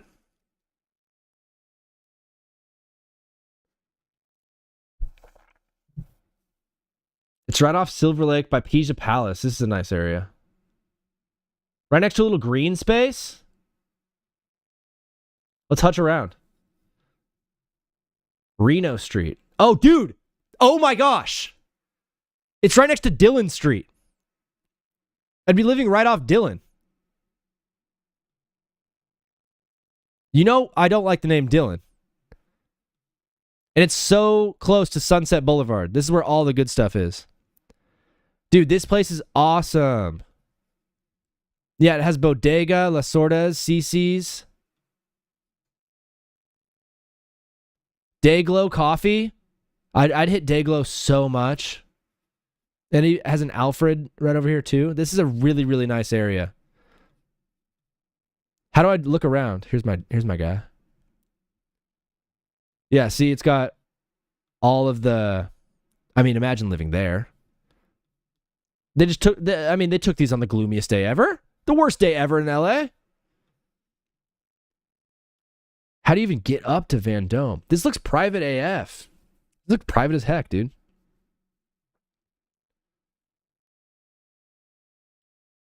Dude, this is so nice. This is so nice. Look at this little green space I can hang out in. Man, this one's awesome. Dude, this one's really, really nice. All right. We're marking this one. Let's put on some music. Any music suggestions?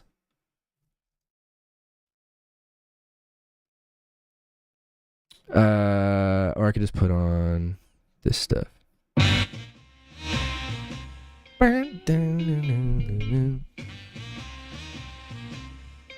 This is house searching music, dude. I'm house hunting right now. I would really like to live right next to Sunset, like how these are. 1.7K, what's this? Did we just find a gem? Oh, this is where... oh, dude, Laser Rat needs to live in this. Look at the butt hut.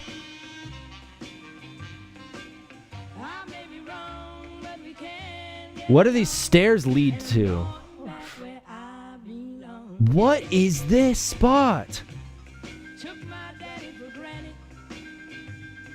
No way, dude. He doesn't have a TV. He just has a painting on a coffee table. Dude. Bro, it does look like a ship. Bro, this guy has just a coffee table with a mirror on it. Dude, please tell me you can see the guy taking the photo now.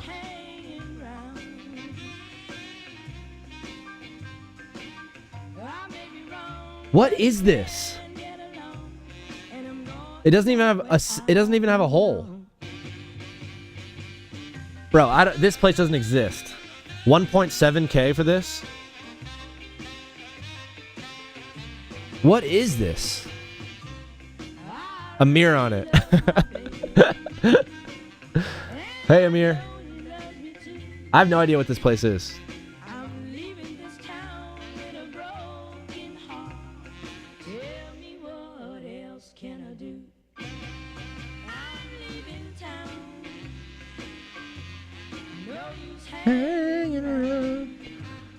All right, well, this is a nice looking spot. Really nice kitchen. Really nice kitchen. A little hole that leads to the kitchen. This looks like... Why are there two mirrors? Or why are there two fans? There's no way there's a fan in this hallway. So this is the living room, it looks like. Nice kitchen. I love the cabinets. Love the cabinets. A single hole. It's a big hole, though. A big box hole. Just spent $150 on panini packs. Didn't pull a single card over $2. Unruly. Eli, bro. You're a big cards guy? I used to be into cards, and then I ran out of money. But right now we're house hunting, bro. We're currently house hunting. I should record this, huh? Slinger's into cards, I know that. So it looks like the front door leads into this little living room. You got the hole that leads to the kitchen. Oh, and the butt hut is in the kitchen, which is great. So the worst part about the one bedroom is when the butt hut is in the bedroom. So people have to like go into your room to go use the hut. This is so nice. Cards dealer. Laser Rat, which cousin? Cousin Jackie? Let's see the room. Look at this nice view, guys, out of the kitchen. Guys, this is a nice spot. This is the hut. Let's see, the kitchen. Oh yeah, so the bath. What? It has 2 doors. So confused. Nice little hut for the butt. No tub though. I'm fine with no tub. You can't sit down. Butt hut not in the bathroom is a necessity. No, the butt hut is the bathroom, unruly. Oh no, but not in the bedroom. Yeah. Got to keep that. The hole needs to stay in the butt hut. Oh, guys, look at this little cute balcony. This is a nice spot. I could tell I would like my neighbors. Big stairs leading up. This is not ADA friendly. If I ever wind up in a wheelchair, I could not live here. Bro, someone has a grill? We can grill out and hang out and look at the street? Dude, this spot is so tight. Look at all this concrete. Guys, look at the concrete yard. Yes, bedroom. Bro, I can't speak either. Dude, this place is a concrete front yard. Oh my gosh, look at all the pictures of the concrete. This would be so tight. As a little back area. Dude, I love this spot. Wow. $2,000 is hefty. $2,000 is hefty. How is parking? That's such a good call. That's a big thing that I... Good song. Good song, everybody. Really good song.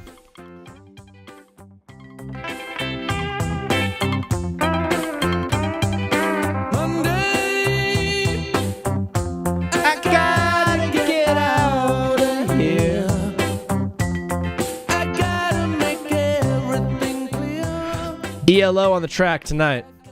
The pirate ship one is not cool at all. Laser Rat, that one sucked. That one was horrible. It wasn't even a bedroom. It didn't even have a kitchen. It was literally just a hut. It was not cool at all. I literally got bad dreams looking at that joint. What's this 1.7 right on?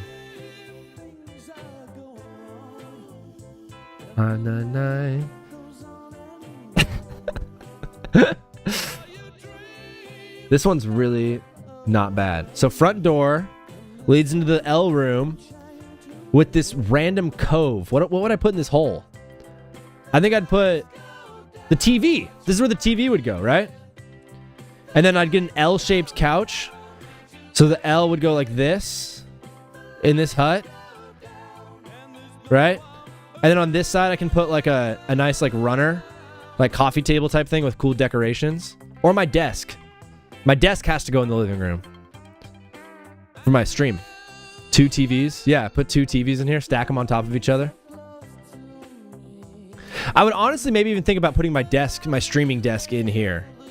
And then putting a TV up above of it. Maybe. I don't know. I got time. I'm living in a false reality. Oh, the butt hut. I think this is the hut. I think this is the butt hut for dropping corn. Wait, what's the front? Is this the front door? Nice kitchen. Single hole sink. I like that the stove is all the way up in the corner, so you have no room to like really do anything with your right arm over there. And this is the bedroom. It's a nice room. Just a little hole. Nice butt. Oh, here we go. I love when they have these. Kitchen, bathroom, hallway. Nice. Bedroom. This is a perfect layout, dude. Oh my gosh, this is a perfect layout. Because this is the front door. You enter right in to the living room. It looked like a big living room, too. The kitchen. Wow. This is a nice spot. I really, really like this place. This price is unbelievable. Dude. I might just call him today. That's crazy.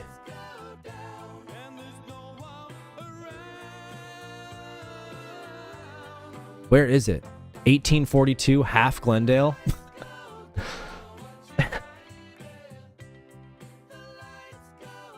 No. What was it? 1842 Half Glendale?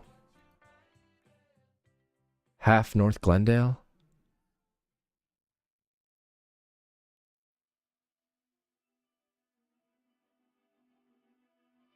On Clifford? Can I just do this? What the hecky? Wait. No, we're not listening to Nick Cave right now. I'm half Glendale, half Mexican. I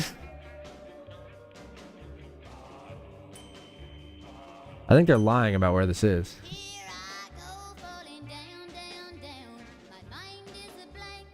Head is spinning around and around.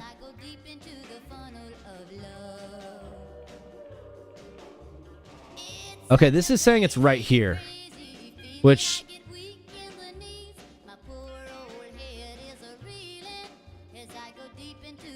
if it's right here, this is like one of the nicest places I could live. It's right next to the Echo. And right next to like Bakri. Oh my gosh, dude. That one's so nice.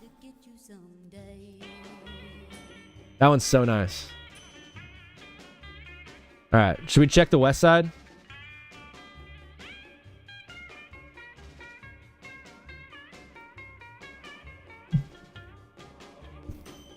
We're gonna check the west side now.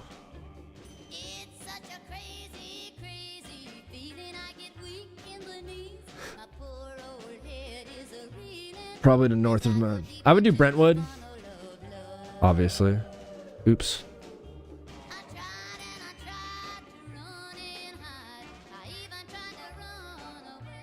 It's Marina Del Rey, Playa Vista. We'll do Culver, Century, Westwood, Brentwood, North Montana. It's Venice. Sawtell.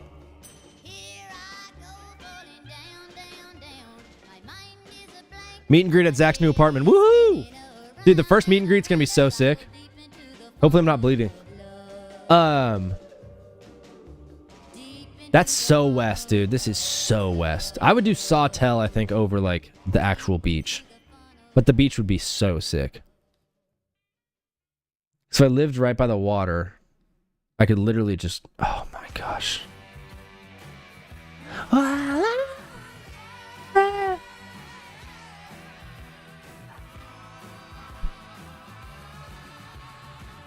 Metal Guru.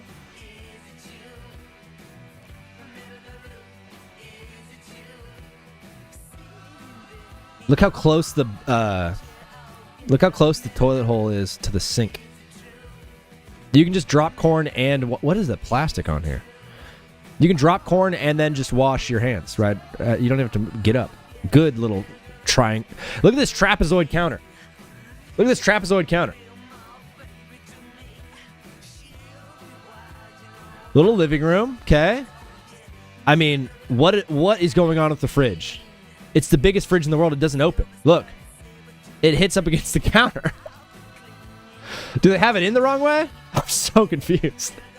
This looks horrible. D. No, this place is not good. West Side might be tough, dude.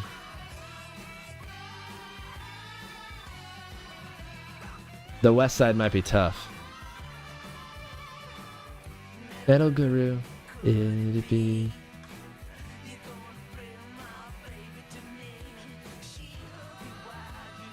You ever seen Japanese toilets? They have a sink on top of the toilet and it recycles the water into the bowl.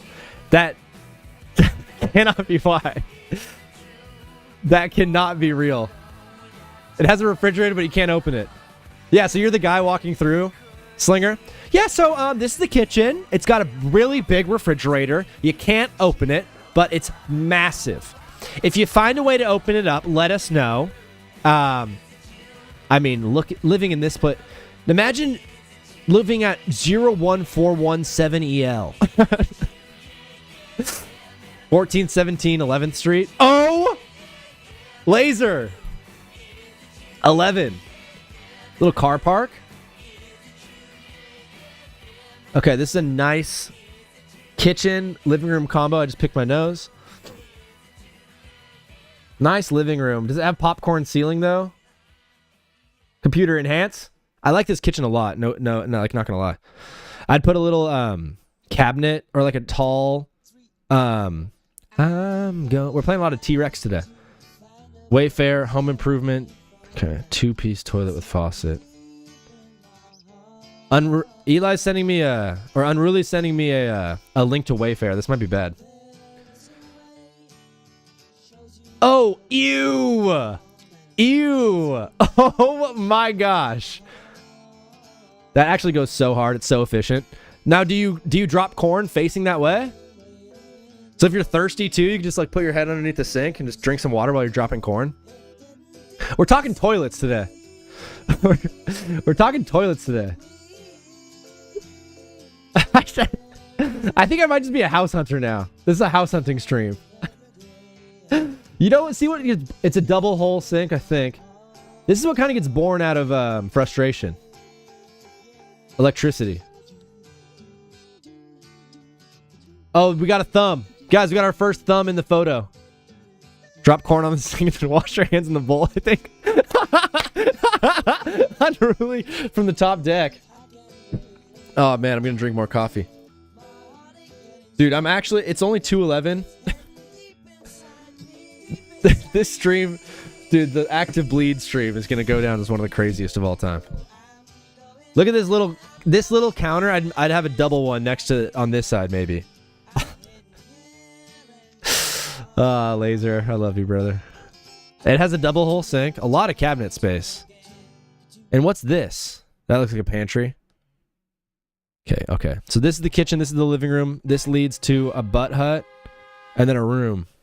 This is a really nice spot too. The butt hut has a tub so you can drop. You can drop down, you can bottom shower. What's it called? A bath? Or a bottom shower? A floor shower? Cleaning on the floor? Laser, what's wrong with your balls? If you want to call in and let us know what's wrong with your balls. Oh, it has a nice little place to hang out with your friends. The tough part for me is if I move into one of this is a nice spot. Decent price too. It's big too. 750 squares. Nice. Boop, boop, boop, boop, boop. Laser, what's wrong with your bees?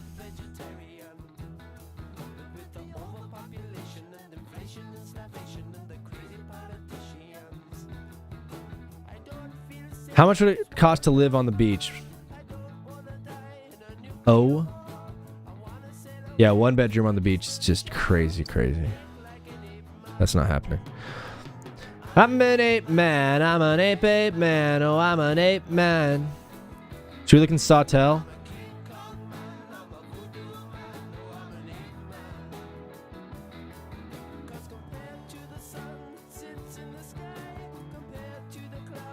See, I want to live in a spot that's like close to like cool shops and stuff so I can like walk to things. Or right next to an airport. Or on the freeway. Pico is a lot of stuff, but it's not like the nicest of stuff. What about Culver City? And Sawtell? Where'd Culver City go?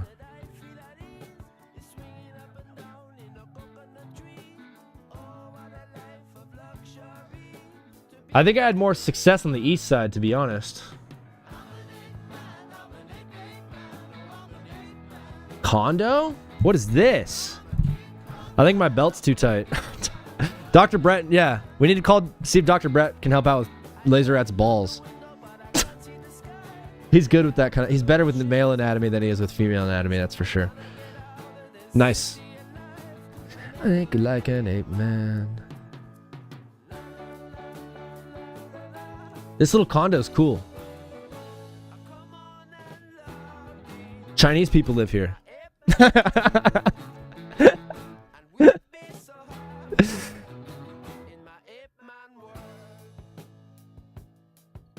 Huh.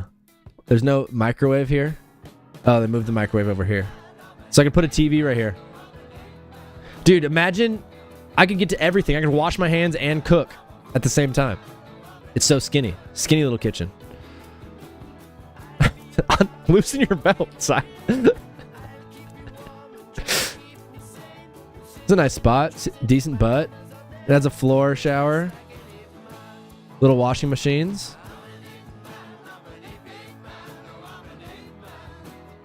I just don't know if I'm... West Side would be a lot. I can live in Stoner Park.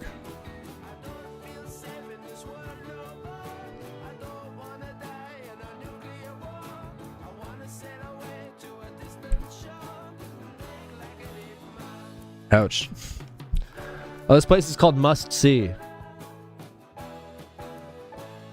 This picture is from the 1940s. Look at this. Look at this old V-Dub bug. This picture is from the 1950s. That was a giant living room for that apartment. And it was only 625 square feet. Really, so it must be a really tiny room. Well, don't you take it too bad. If you feel Only 6 pictures. Not gonna get a whole... This is a nice living room. I love that it's the open kitchen living room concept. I love that. Because everyone can just be hanging out. Awesome standard little kitchen. All white. I dig it. I love the little counter with the bar. You can put some bar stools on the other end of that. Man, nice spot. Carpet in the room. I dig it. Nasty carpet, but decent butt. This picture's hilarious. It's expensive on the west side, man. And if you go searching for rhyme or for reason, 1.8. See this 1.8, boy. Oh, 1799, even better. That picture was taken in 1974. I'm not bleeding anymore. I don't know what happened. I just stopped bleeding. Everybody in the Twitch, we're house hunting. If you guys, if you don't follow, please hit us with a follow. But my name's Zach, and I'm house hunting. I don't really like the big, like, multi-unit apartments, just because I feel like, I don't know. It feels impersonal, but for whatever reason. It's apartment 309. Oh, man, this is a great placement for the hut. Really nice balcony. Big kitchen. Well, it got a lot smaller. Oh my gosh. What happened? Oh. This picture makes it look like... So it ends right here. Wow, this kitchen is really horrible. I'd have to buy some sort of like countertop type things. The skinniest, longest living room in the world. Closet. This is the living room. Because here's the kitchen, right? And the butt hut. So then the bedroom is around the corner here. I like that this is all watermarked. Does this bedroom... Is this a bedroom? It has a balcony too? Double balc?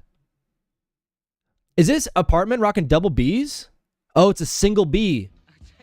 It's a single B connected by C's. Oh my gosh. That's a kitchenette. Yeah, it's tiny. I'm a chef too. So I need to be able to cookers. No, I don't know if the West Side's gonna do it. A lot of T-Rex on this playlist. T-Rex is so good. Downtown Culver would be awesome though. Duquesne.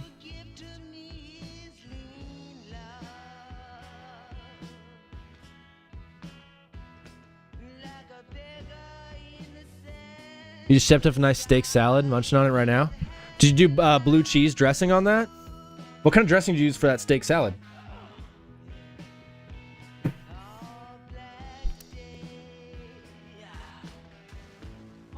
Little, it's a double.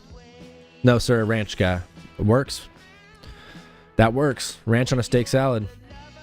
I would probably make some sort of chimichurri vinaigrette for a steak salad, and I would do some like toasted walnuts. Definitely gonna hit it with some arugula as my base, along with some butter, lettuce.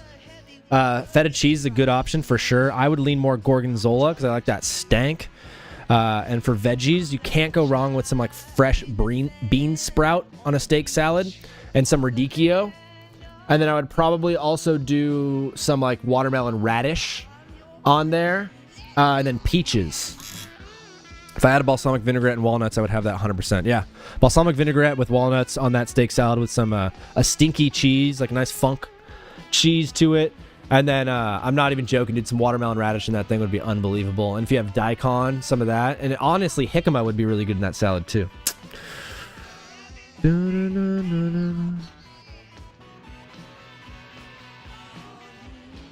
Sink action is okay. It's a double hole sink. The stove is kind of tucked away, so I'd put a countertop right here, a big countertop. And then maybe, just maybe, like another big countertop type thing here that kind of blocks it off or separates it. I don't know. This is the room. That's a nice room. Perfect room. Just a bed and some whatevers. I can't tell what the living room is, though. Maybe that's the room? Butt hut? Decent looking building. It's okay. I think I'm having more success on the west side, though, to be honest, dude.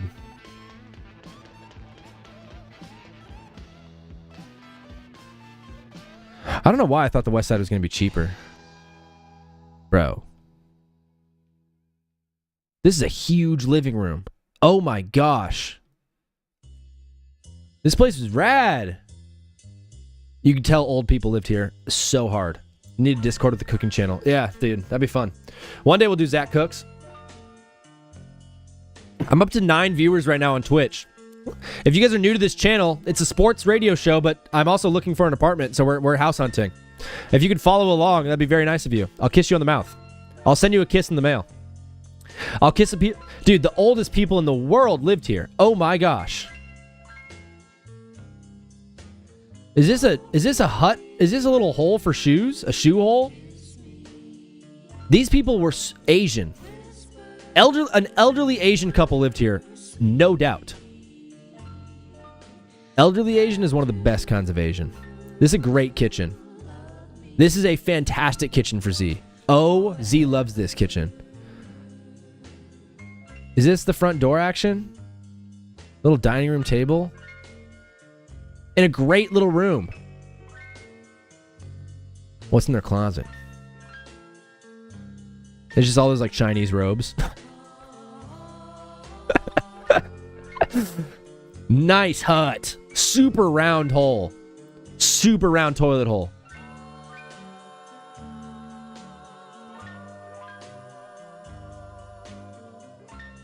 Mom loves football. She's trying to get us to talk sports. She doesn't want us looking at apartments anymore. She's getting bored. Says, who's going to have the best uniforms tonight? It is a great uniform matchup. It's a low-key an incredible uniform matchup. The Eagles and the... Where's the... How do you get to the room, though? Is it through this?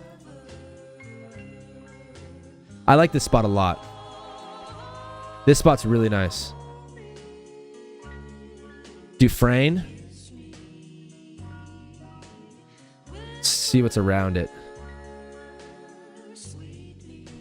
Da-na. Oh, awesome. You can go to Apple Maps. Oh, Carl's Jr. It's right here next to all of the good stuff in downtown Culver City, it looks like. On Venice Boulevard here. This is downtown Culver City, but this is all super walkable. I'd go to this 24 too. This is the 24 I would go to. Bro, this spot's awesome. It has a baseball field. I can go watch kids play Little League. Whoa, hold up.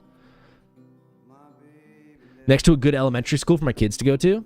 Right next to a 7-Eleven would be so clutch. And a Subway. I could sub up. Check my ex. Alright, this will be the last one. This one's cool. I think it's going to be on the east side, bro. Should me and Laser Rat... me, Laser Rat, and Andre should get a spot. A 3-bedroom. I was only looking at 1 beds, but... Andre, if you're watching, we can look at it too as well. Checking my ex. This is me on the pod today.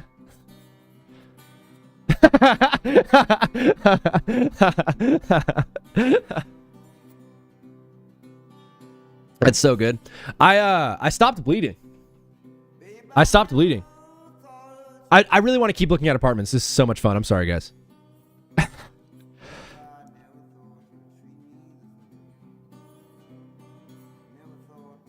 This is so much fun. How did I start bleeders?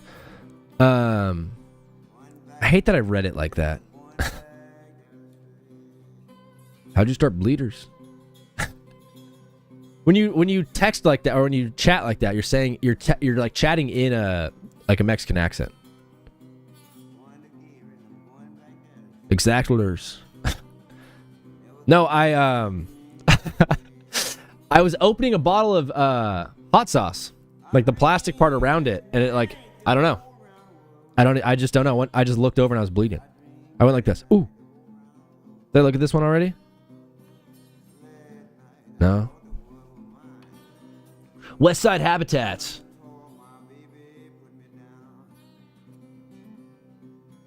Nice kitchen. See?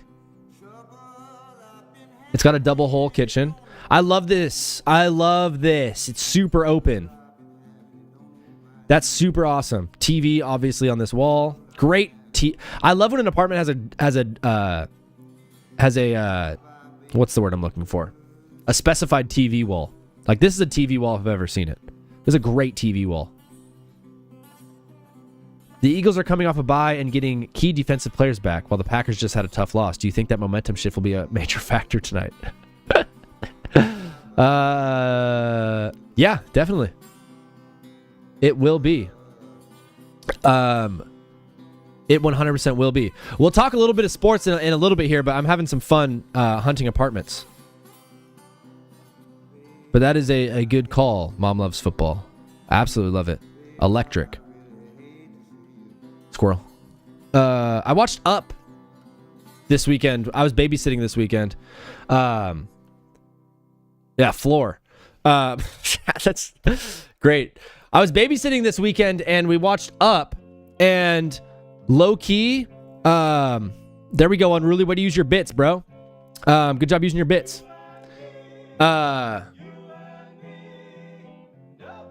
We watched Up this weekend. Up low key was not very good, dude. What's better than Up? A lot of things. I need to change the music.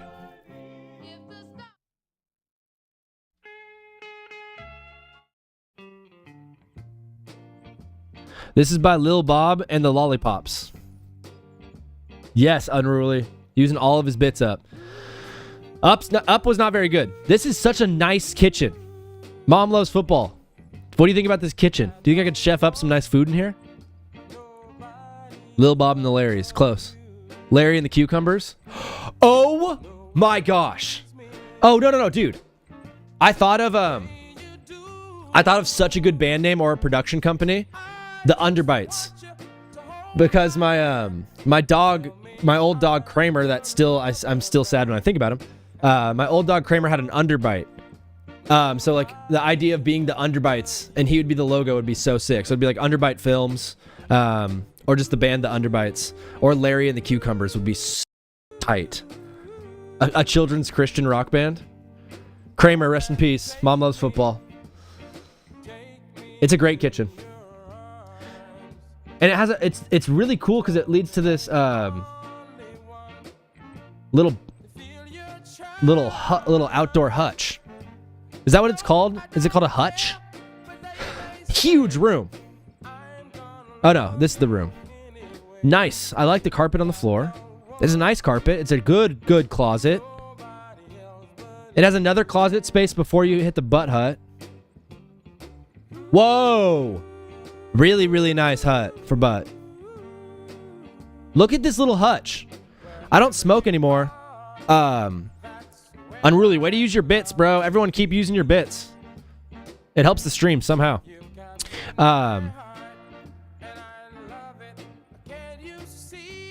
Can I do something with this? Whatever. I wish this is a perfect place. I don't smoke anymore, but this is a perfect little hut for smoking a cigarette.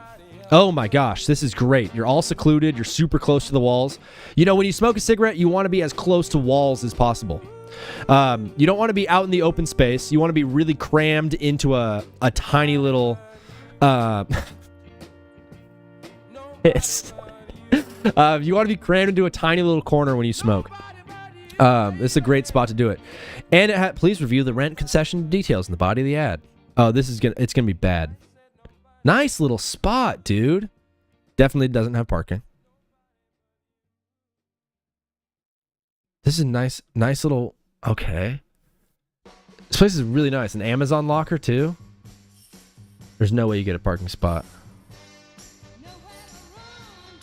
And the living room. Oh man, this place is awesome. And the little outside hut. Like you can smoke your cigarette in the corner and then still watch the TV. And I'd put my desk over in the corner here probably. So I'd stream and have the light coming in. Oh no, I'd have my desk up in this corner. And dude, this would be awesome. It's a great spot. Wow, this one's great. Let's see what the horrible things that they have to say in the body of the listing.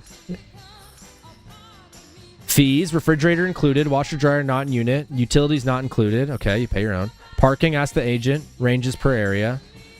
Pet rent, no, I don't need that. First come, first serve basis, whatever. Lease ends 2/28/2027, so you're locked in for over a year. Most are pretty standard 12-month leases, no month-to-month. We follow city regs. Cool.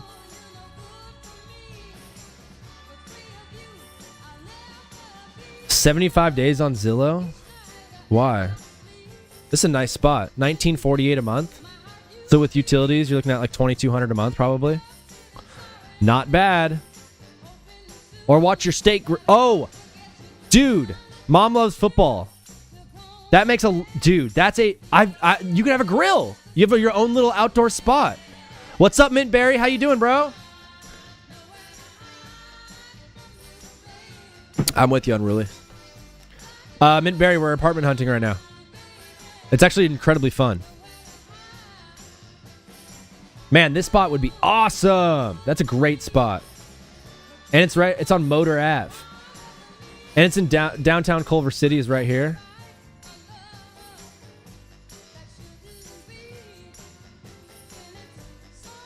Napkins Boulevard. Laser, remember that spot we found on Dillon Street? What's over here?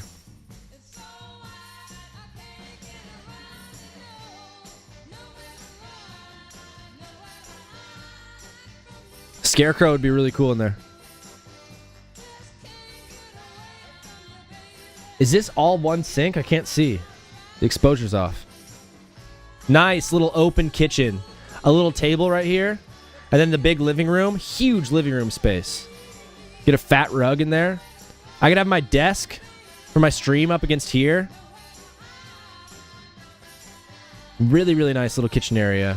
And oh, I love a slanted roof.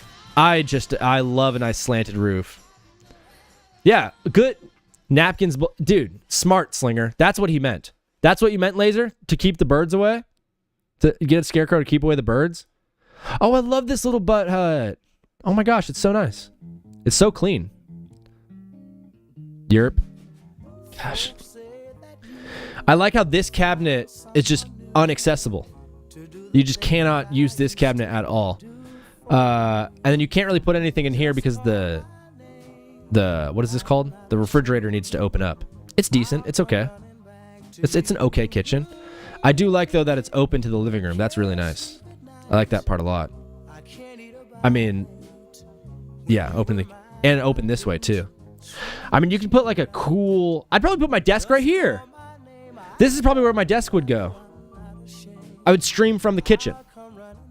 So it'd be really easy to do cooking stuff. I like this spot a lot. I like this spot a lot. That's a good one. Biggest link of all time. I'm yours alone. Whoa. I'm a singer. Did you guys know that?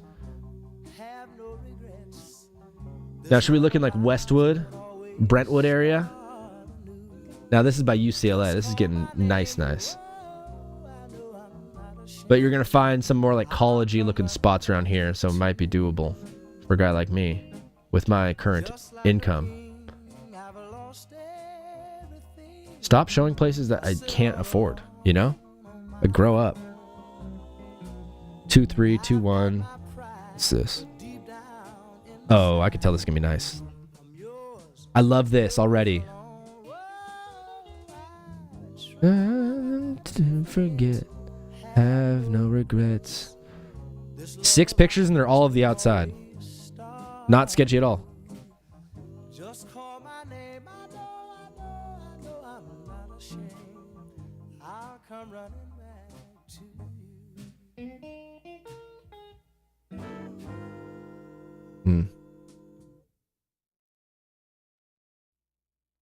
What about on the beach? What about on the beach? I looked at that one. That one's not bad.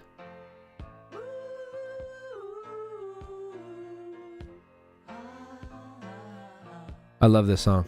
This song's so good. This song's so good.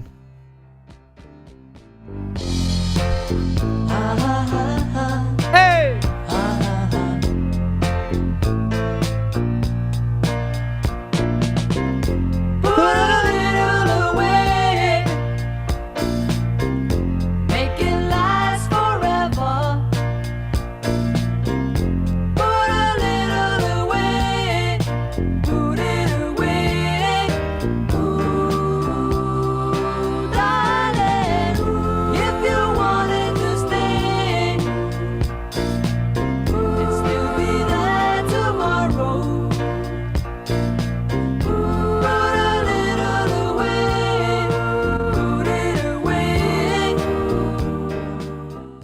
I don't like these little pull out the pull out like cutting board things. They're so dirty. They get so lame.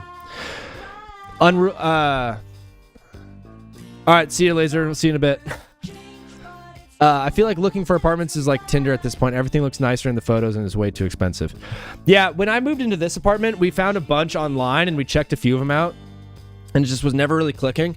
And then the realtor that we were kind of working with, she was like, I do have one that's like open in like a month. Do you guys want to like check that out real quick? And it was the one that we found. So oftentimes like you just go on Zillow to like start to create a relationship with someone. And then they'll go, but they'll tell you like the real secrets. Because the best apartments in LA don't actually end up on Zillow. They get passed down. They get handed down hand to hand combat. People fight over them. I like this kitchen a lot. I like it as a dishwasher. I like the cabinets up top. I like this kitchen a lot. I would get more of a higher table to kind of match these countertops. Height. So I can use it as kind of like a second area for prep. Or I'd put my desk in here too. Nice living room. Solid living room. Real solid. Great natural lighting in here too. Really nice natural lighting. Great little corner for a lamp. And then off to the butt hut, it looks like this way. Nice balcony. Really nice balcony. I love that. Dude, this is a nice balcony. I'd probably put my desk in this corner, actually. And then TV on this wall. Big couch up against here. An L couch, maybe, to separate the two kind of sections a little bit. Oh, no, you can't because the front door's right here. Huh. I'll figure it out. Nice, solid room. Just a big square room. Lighting in here is probably horrible. Closet action. Not a bad room. Does the trick. Where do you put your TV? Put a little away. I think for the room, you go back of the bed right here. You go back of the bed right here. So your feet are facing the door, right? And then you can go dresser on this end. And then you put your TV on this wall. If it has enough room that way. And then you have room for activities. And then a nice butt hut. I like the granite countertops and this kind of floor because my current bathroom is all white everything and it just gets so dirty so fast. I shed. Bro, I be shedding recently. Oh, $22.50. Never mind. It's out of my price range, fellas. Dang. I'm going to put it down though. I'm going to pray for it. That one's really cool.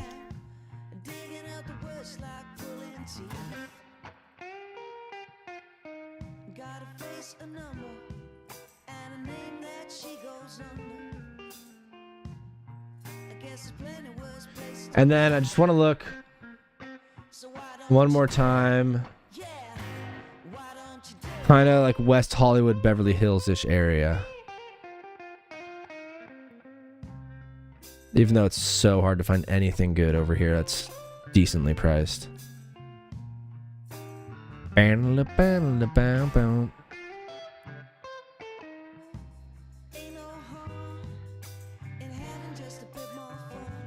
Oh, this would be nice.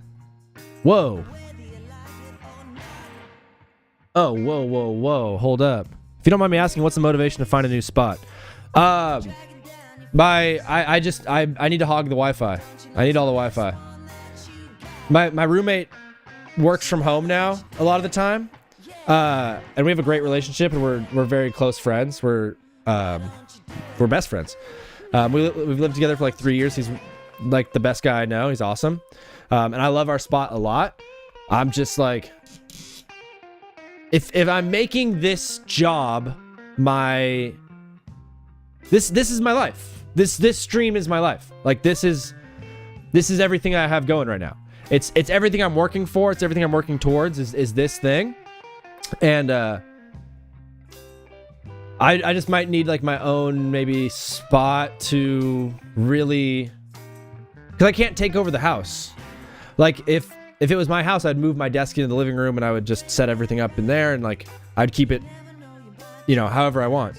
But if I'm working from home and they're also working from home, it's kind of like rude of me to just like take an Ethernet cable from the router and just plug it right into my computer and steal all the Wi-Fi.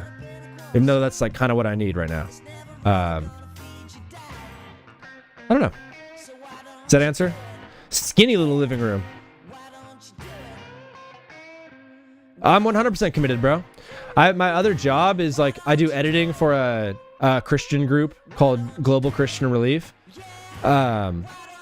Laser, is the mix good with the music or is the music too high? But I'm super committed to this thing, and it's like my other job is like editing from home, so I'm kind of like home a lot, and I'm working from home, so I'm like, yeah, music down just a little bit, figured. And so I just like want to do everything I can to make it a perfect setup for me, but also not like step on anyone else's toes. You know what I mean? I like this place a lot, dude. You're listening to music and I'm listening to music? Any song requests? You guys could text me on the side, or if you have song requests, you could put them in, but they got to kind of fit the vibe of what we're doing.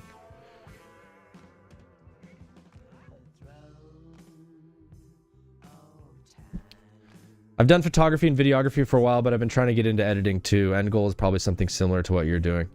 Yeah, I went to film school. I went to Boston University and I did film production. I started my career kind of in like acting and stuff and transitioned into like writing and into like writing and directing and producing and doing all that stuff and more of the behind the scenes stuff. Moved to LA, and I got a job producing and tour managing for comedian Trevor Wallace. And for the past 2.5 years, I was doing that and working for him and doing all of the kind of like video and then shooting and producing and all the behind the scenes things. And then, it just came to a point where I heard the call, and I was given the word that it's time to leave that job and start my own thing. And here we are. And so now I have like this as my main source of like energy output. And then I have an editing gig with a really cool group where I make my money, basically, because this doesn't give me any money yet. I don't get any money from this show yet. Imagine that. But yeah, dude, photography and videography is it's really tough right now. So I would make sure you keep learning additional skills, because I'm not gonna lie, living in Los Angeles, it's pretty dry out here, brother. Not gonna lie. It's better to do videography and photography in a place that doesn't have a whole lot of video and photography professionals, but all of these smaller companies are just utilizing AI right now to make commercials and to, and it's not even like their fault really. Like, to be honest with you, bro, like the algorithms and stuff and what people are liking and enjoying, it's more, they're not liking the super polished, nice, like commercial stuff. They're liking we like videos that look more like someone just recorded it on their iPhone, just pressed upload and didn't edit it. The highly edited and the hyper stylized kind of stuff isn't hitting as much as it used to. So a lot of companies are like, why would I pay for this? So not discouraging you, but just fair warning. This kitchen is pretty cool. I like this kitchen a lot. I like the island a lot. Oh my gosh, I love this island.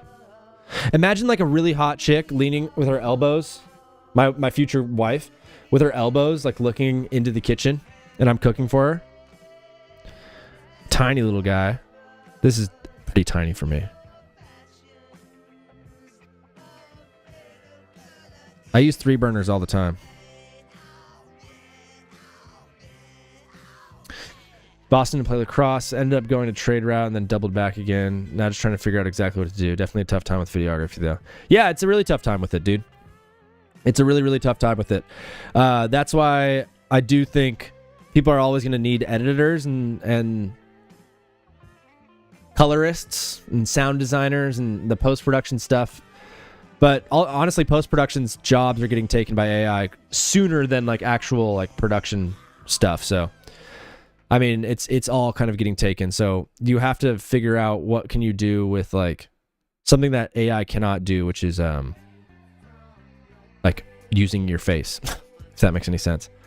But you played lacrosse. We went to a bunch of us. I grew up and I went to Foothill High School in California, which is one of the top lacrosse schools. But I played baseball and football.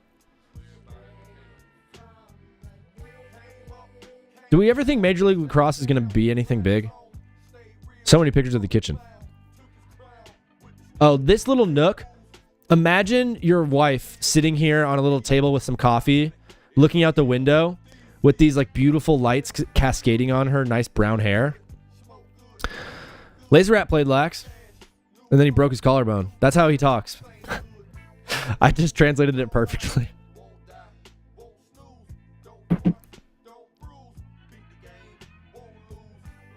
Who's Vanessa Kirby? Oh, wait. From Mission Impossible? That Vanessa Kirby? Vanessa Bryant? No. Yeah. She's so scary. She's terrifying, dude. Oh, she was in Napoleon. That movie sucked. She was in but she was in the newest Mission Impossible. Yeah.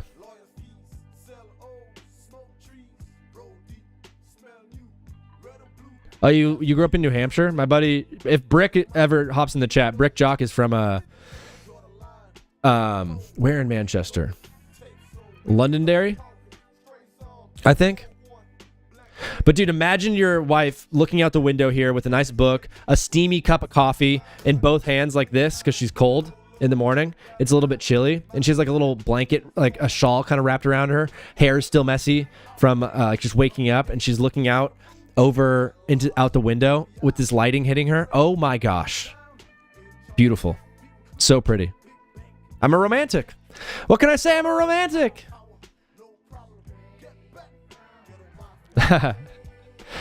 Yeah, he was in Londonderry, and then he lived in not Manchester. Yeah, maybe Manchester. What's the capital?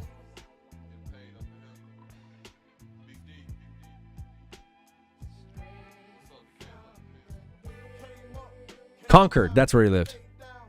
That's where he lived. That's where he moved to. Concord's nice. So this is the living room action.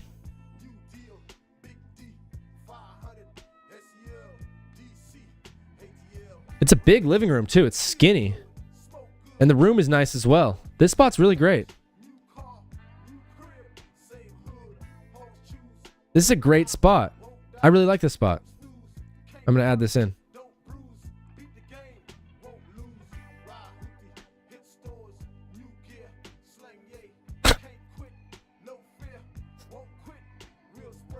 Should we look up apartments in Londonderry? Let's see the difference. Londonderry.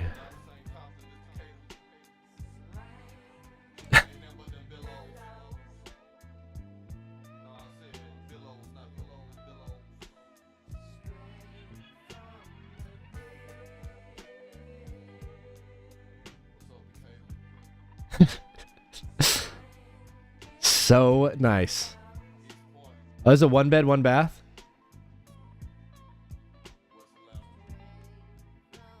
For $2,400? Jeez, dude. What about what can I get it for a 2 bed?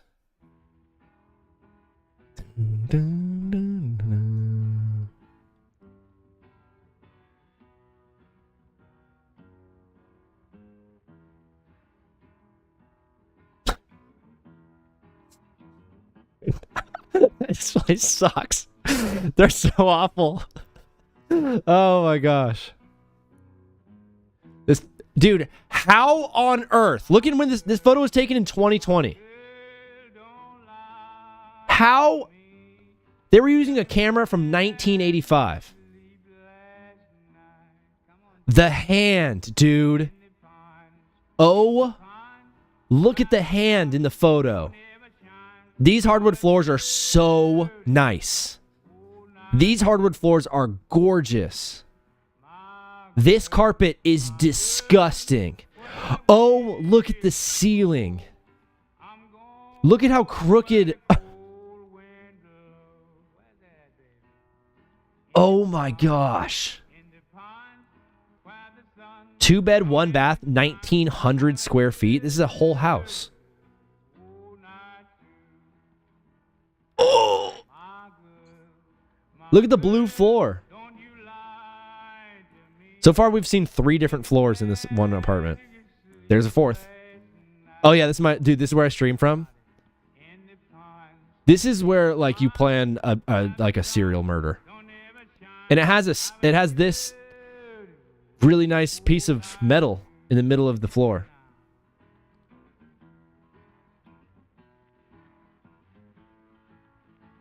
Oh, dude, this is... Wait. Is this wallpaper? Oh, this is wallpaper. Oh. Dude. Oh my gosh, imagine tripping on that piece of metal right here. Ouch!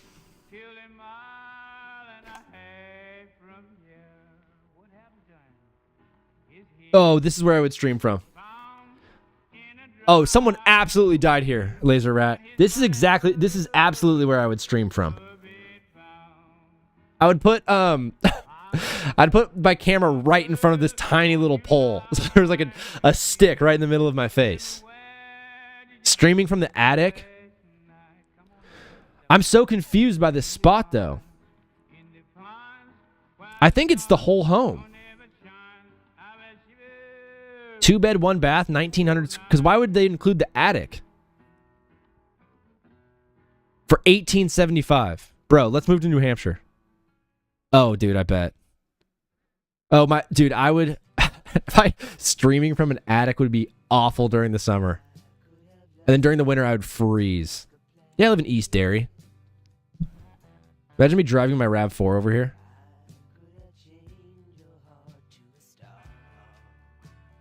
I mean, how are people living? How many appliances do they need? Ezekiel bread? Kitchen magnets? They got a bass? Pictures of children, probably. Huge thing of instant coffee. Okay, we're living good. Living good in NH. I like the kitchen, not gonna lie. This is where my desk would be. Oh, there's a streamer here. A streamer lives here. Look at their keyboard and their mic. Dude, a streamer actually lives here.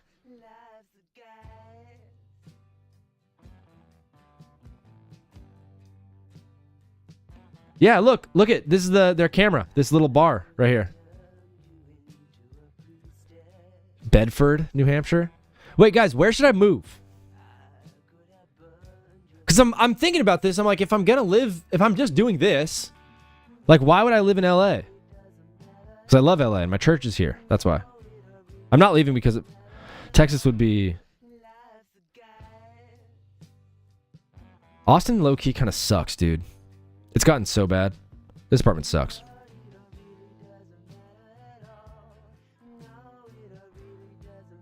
Laser Rat might move to Sweden. Okay. I just never can talk to you again. Oh, bye forever.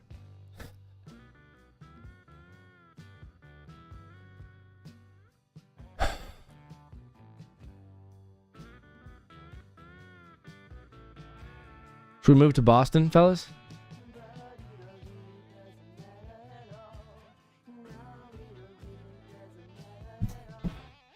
Life's a gaze. Just thinking about it.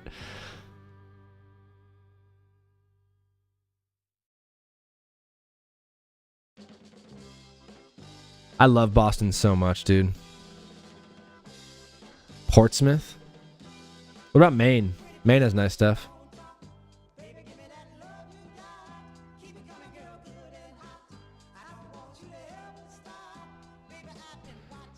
Portsmouth would be crazy cool. Kittery. I have a family, not a family friend, but in Kittery, Maine. Kittery's nice. This whole area is so gnarly. Really, how far would like Portsmouth be from Boston? Is it like an hour drive? Hour and a half?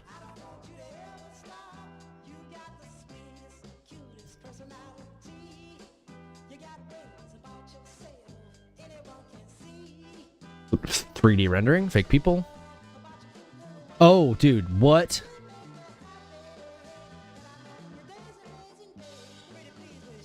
Dude, this is awesome. Bro! This is such a sick cove. Why did they... What? How unentertaining of a setup is this? This is definitely designed by AI, right? Arizona! Jen says Arizona. So hot. That's where Brick is. Where's the TV? Thank you, Slinger. About an hour from Boston. I would do that. This is the layout. Oh, I forgot this is a 2-bedroom, so I'd have an office. I would have just a streaming room.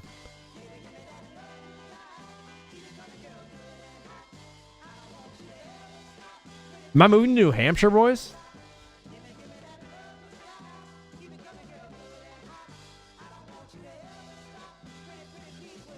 I'm not moving to New Hampshire. I'm sorry. Unruly, you're a good guy. Oh, guys. Fellas. Hold up real quick, fellas. Let's move to Hawaii, dude. Are you kidding me? Should I move to Maui?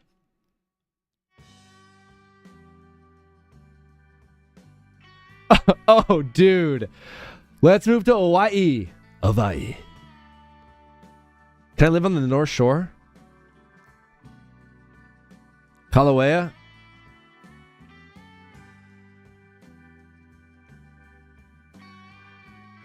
This is Honolulu.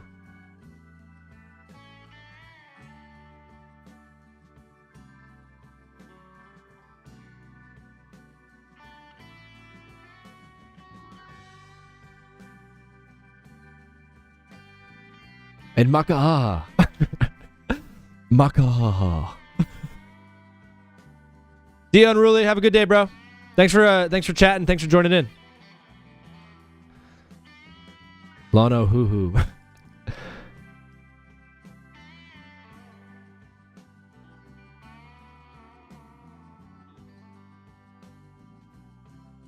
Two bed, one bath for $2,400 in Hawaii. Really nice looking kitchen.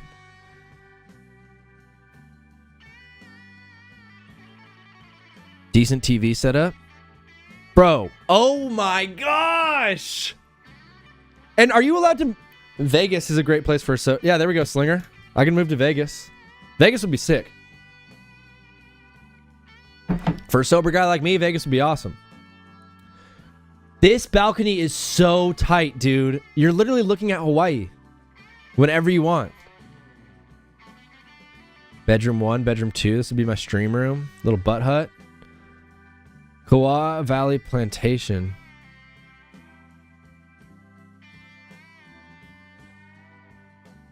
Dude, a view of houses in Hawaii?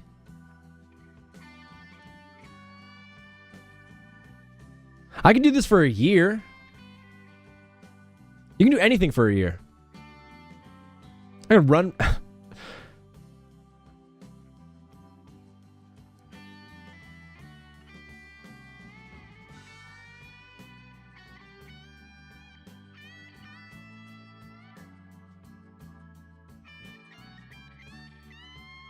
Oh, these are way too much for me. What about one bed?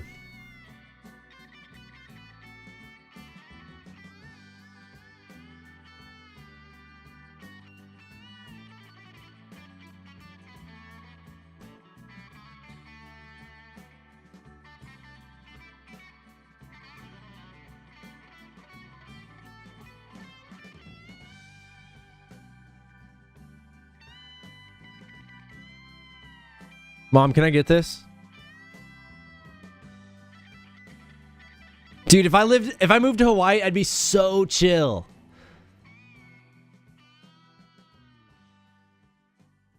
I'd be so... Dude, people would be like, what up, Loke?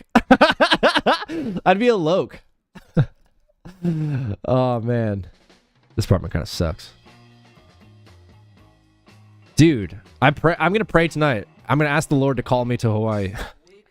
Give me a sign. Oh my gosh, dude. I'd so get dreads. What's up, Brick Jock? How you doing, bro? We're looking at apartments right now. I might move to Hawaii.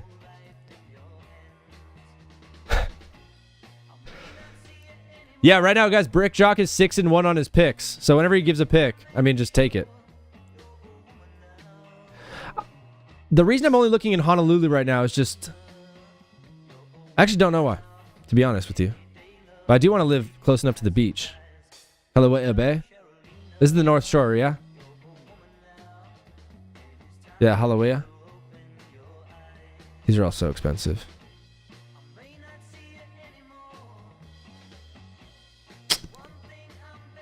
Is Maui... Do you think Maui is less expensive?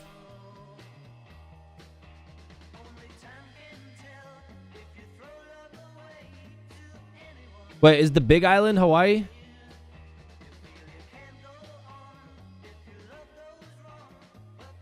Where's Maui? I'm so confused.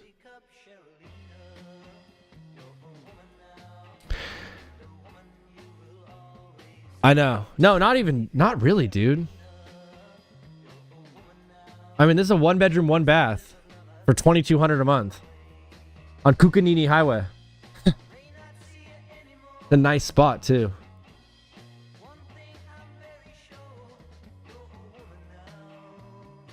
The balcony, stairs. Oh my gosh, dude.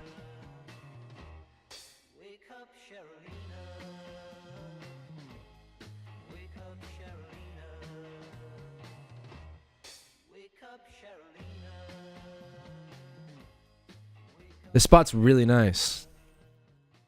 I don't like the kitchen though. Oh my gosh. Dude, why doesn't everyone just move to Hawaii? A pool? I'd make friends, dude. People think I'm cool. They'd be like, oh, hello. Aloha. Mahalo. Aloha, white boy. That's what they'd call me.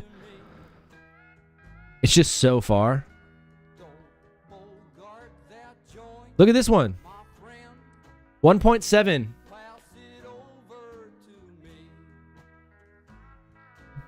Dude. Look at, oh my gosh.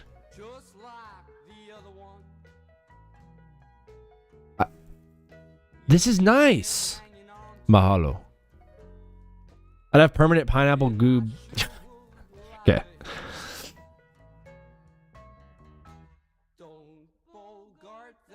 Decent butt hut.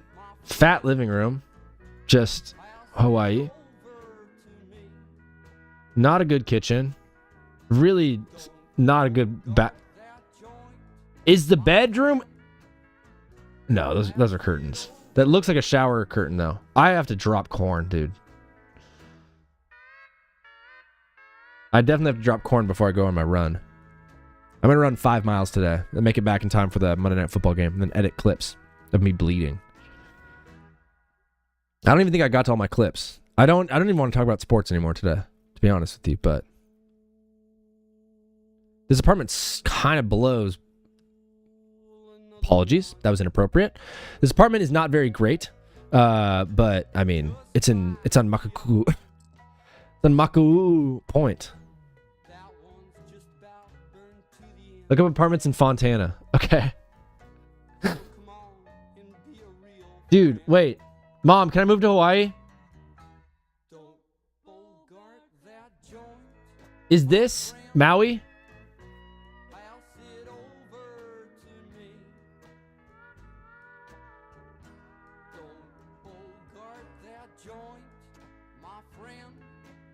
Let me just find one more good one. Oh, wait. I think I just found an awesome one. Oh.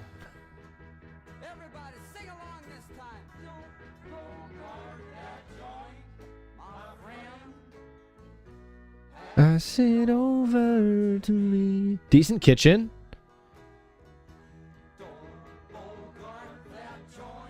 Little room. I like that there's a white border on all the photos. That's awesome. Nice little balcony.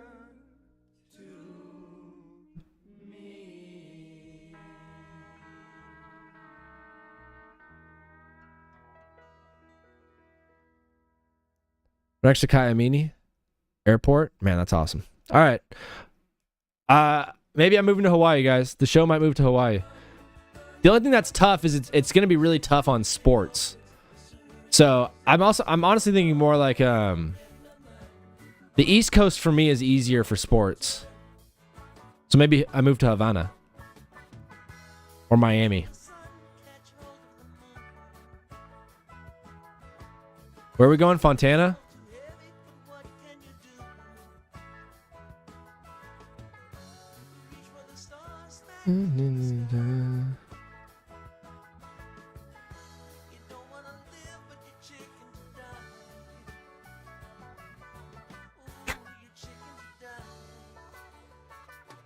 We do a 2-bed in Fontana.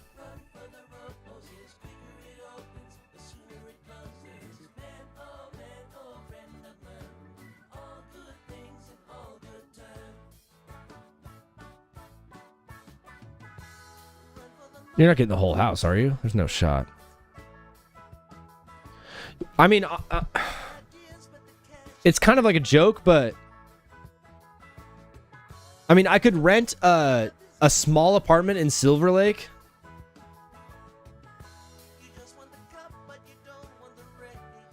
I could rent a small apartment in Silver Lake for like 1.8, or I can rent this 2-bedroom house in Fontana for 1.8. And by 1.8, I mean 1,800.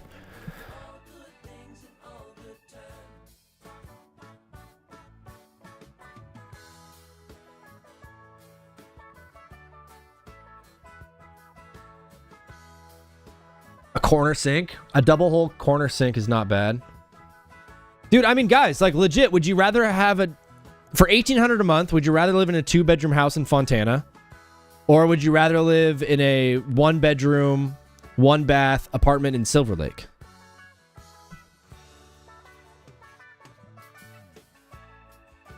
Yeah, all the high gates and barred windows. Yeah, it's true. It's incredibly dangerous here. There's a front yard. No, my favorite one we found so far is probably that one. I don't know which one was my favorite, but there were some good ones that we found. Yeah, I guess it would be similar to... Oh, dude, I have 50 minutes left in the show. And, man, I have to put out corn. Pretty bad.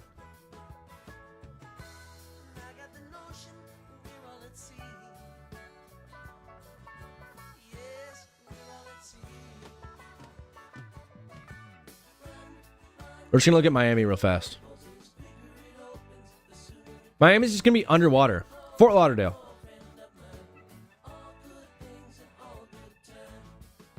And Plantation. This area. Why though, Zach? Why? I don't know.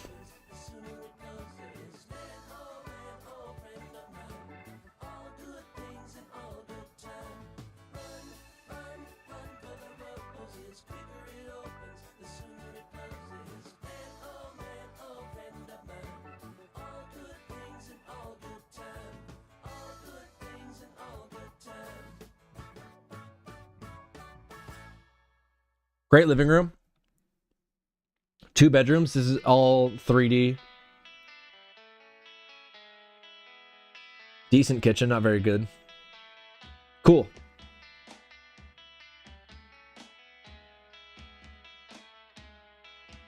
I mean, for $1,462, a 2-bed, 1-bath, like not bad at all. In Fort Lauderdale, it would kind of be awesome. Dude, rent is cheap. I've always wanted to live right next to an airport.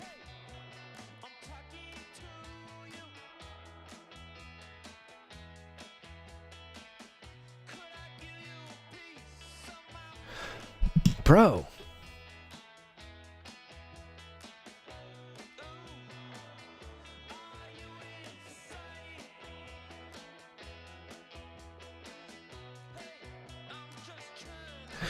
These are kind of awesome, dude. Guys, are we moving to Fort Lauderdale? Look at my yellow house.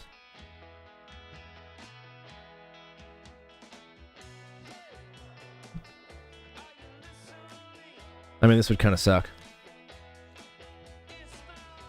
These prices are not bad at all, though. Dillard Park? Are you kidding me? I'm moving to Dillard Park. Oh, this... For the man with the yellow shorts. Rick, you should move to Fort Lauderdale. This place is horrible.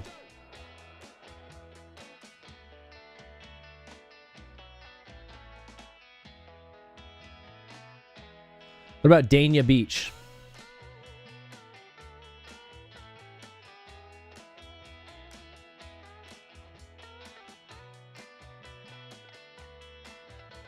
This is a very, very Florida apartment. They just have these huge, like...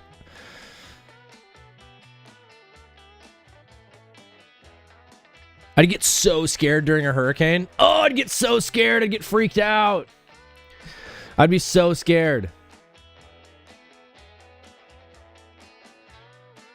Wait, let me check out this kitchen. I'm not actually seriously looking at these. A brown house? It's all brown. The house is brown. I hate this wall with the kitchen. It's so...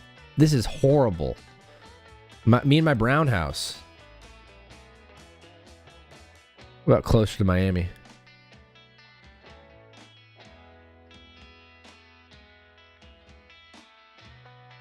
North Miami Beach? Key Biscayne? I could do Biscayne. This is Surfside. This is where that apartment building fell down. My ex-girlfriend lives over here. Right near. I believe. I'm in love, LUV. Sunny Isles. Right here. This is a nice spot.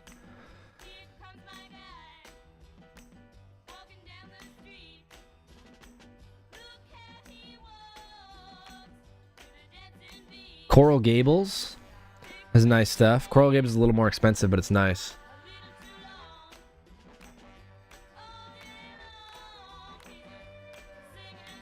These are all 2 beds too. In the street, my heart can zips a beat. This one's nice. Hate the kitchen. Everything in Miami has tile floors. It's very Cuban.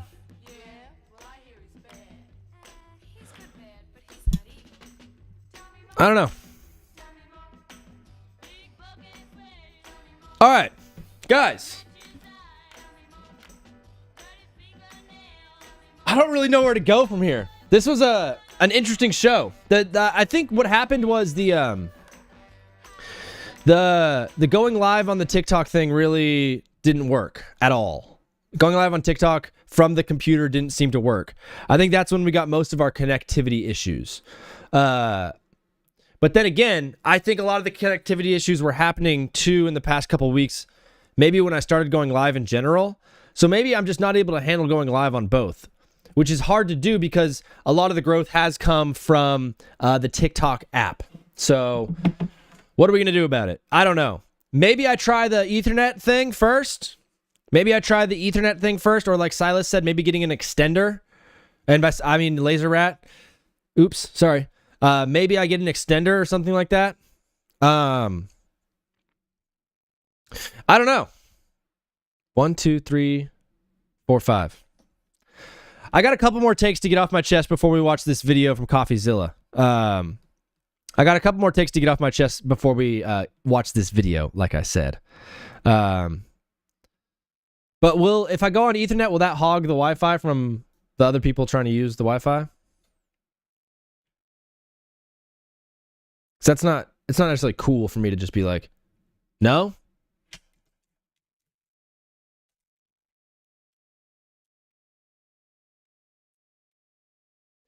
All right. I need to go on Amazon then. All right. Help me out, guys. We're going to add some things to the cart. We need to buy some things for the show. I forgot about this toilet. This show's been all over the place today. What the hecky? Why am I? No, I'm not looking for. No, I'm not. I'm not buying women's stuff. First of all, let's look at sports posters. Dude, I have. Look at this speed test. It's been awesome right now. Like I have the good stuff. Trust me, I have the best package that I can get. I pay $116 a month for it. Like my speed test, I'm crushing. And every single speed test, it says this thing, but I still have connectivity issues. Look, right now, I'm dropping frames. My ping just dropped down to like 900 right there.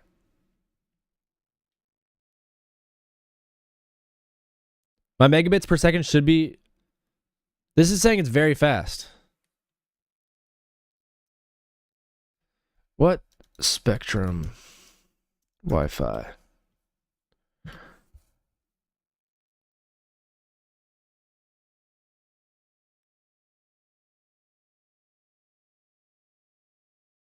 I pay more than this. I think this is the one I had. Or this is the one I have. So then if that's the one I have, then something's wrong. Huh. Let me just make sure.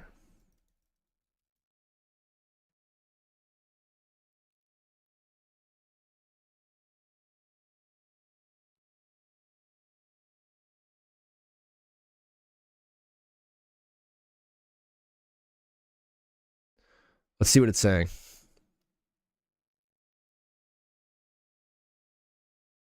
Tell me more. Ba-da-da. You guys are the best, by the way. You guys are actually the best people in the world. I love you guys so much. All of you in here who are listening, I love you guys so much.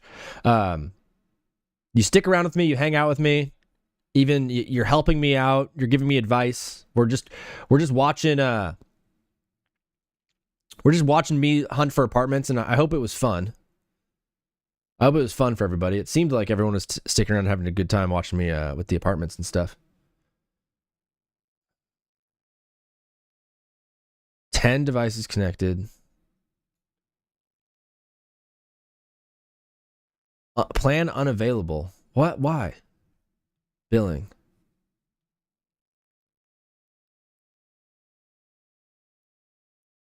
Are you sure you're not on Dish Network? Yeah. Let me check. Yes.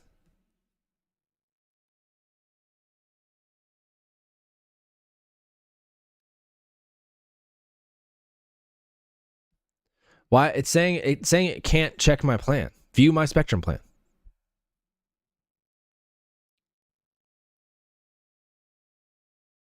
Mint view bill? No, back. Upgrade plan.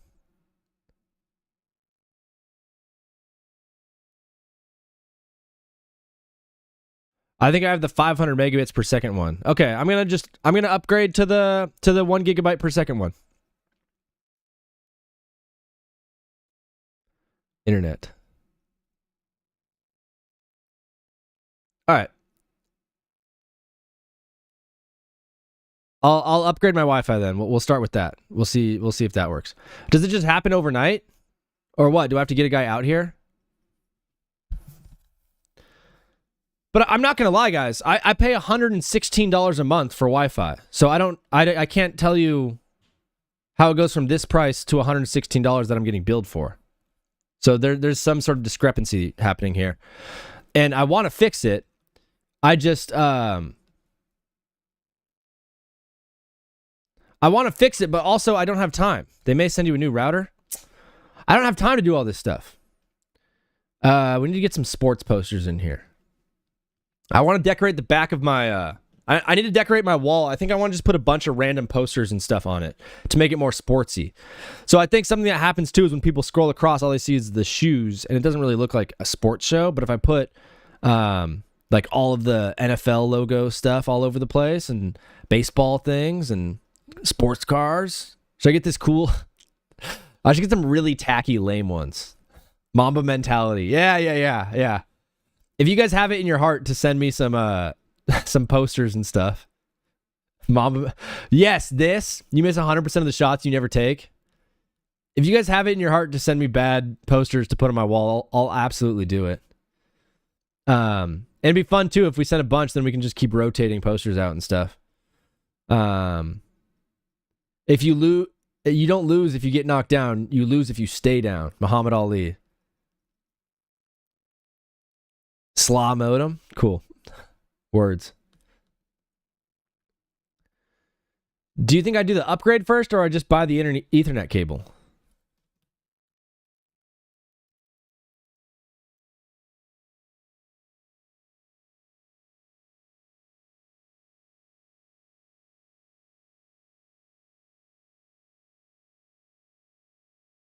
Yeah, I'll get fatheads. It's a good idea.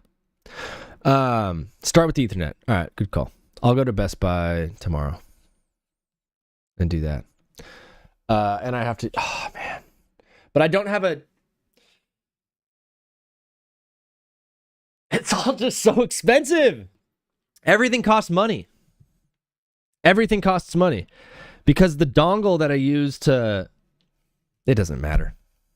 No one actually cares that much. But the dongle that I use to get my HDMI, because I have 4 USB-C, it doesn't matter. It doesn't matter. Who cares? We love it. I want to talk though about the Bills from yesterday. The Bills lost yesterday. And I didn't get to finish this take because that's when TikTok just took a crap on me. I actually really don't want to. I don't care. I'm done with the hot takes today. We did them. All the takes have been taken. Why am I feeling so weird today? I think starting the show bleeding was awesome. It was such a good start, starting the show bleeding. And then with all of the internet issues and having to go off TikTok live, I think that really threw me off. Because usually that there's that 2-hour chunk where I'm live over there. And that's usually filling up a lot of my bandwidth and my space. And I get a lot of callers during that time. And I didn't get any of those callers today. So I think that's why I've been thrown off. And then we just went straight up apartment hunting for a long time. And I kind of want to just keep apartment hunting. I'm having so much fun with that. But I also want to watch this video.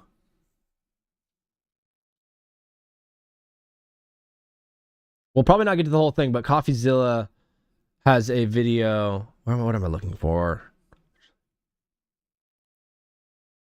Oh my gosh. Seriously? It doesn't exist. Cool.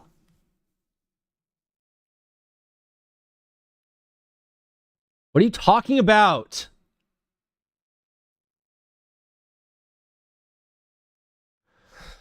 This is the this is the Disney and the ESPN stuff. Millions of YouTube TV subscribers remain without access to ESPN and really the other Disney-owned networks as well, as a high-stakes standoff between Google and the entertainment giant dragging now into another week with no resolution. Joining us right now is Rich Greenfield, LightShed Partners.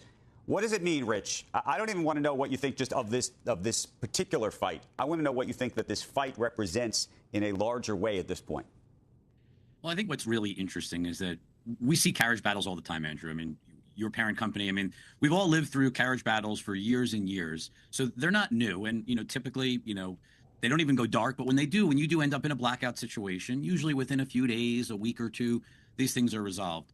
This probably gets resolved. But I think what's the important point for all of your viewers is there is something different here.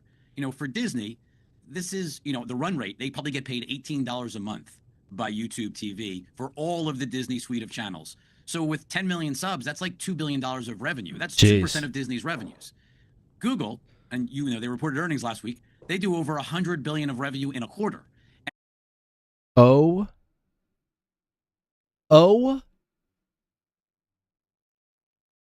Google does $100 billion a quarter in revenue?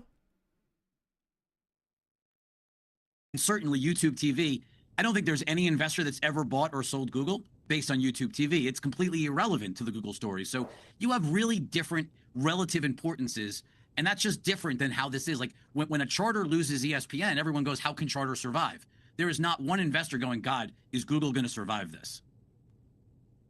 Well, I think what you're saying there, Rich, is that Google has a lot more leverage over Disney than Disney does Google or any other cable outlet or a cable operator, that is. And therefore, what does that mean? Meaning, I don't know, Slinger.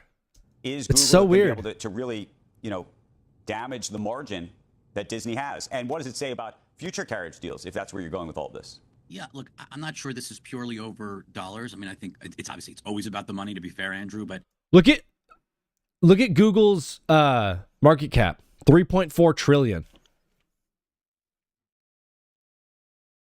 Oh my gosh, dude. And then Disney is $200 billion market cap. Jeez, $3.4 trillion. What does that even mean? I can't even afford an Ethernet cable.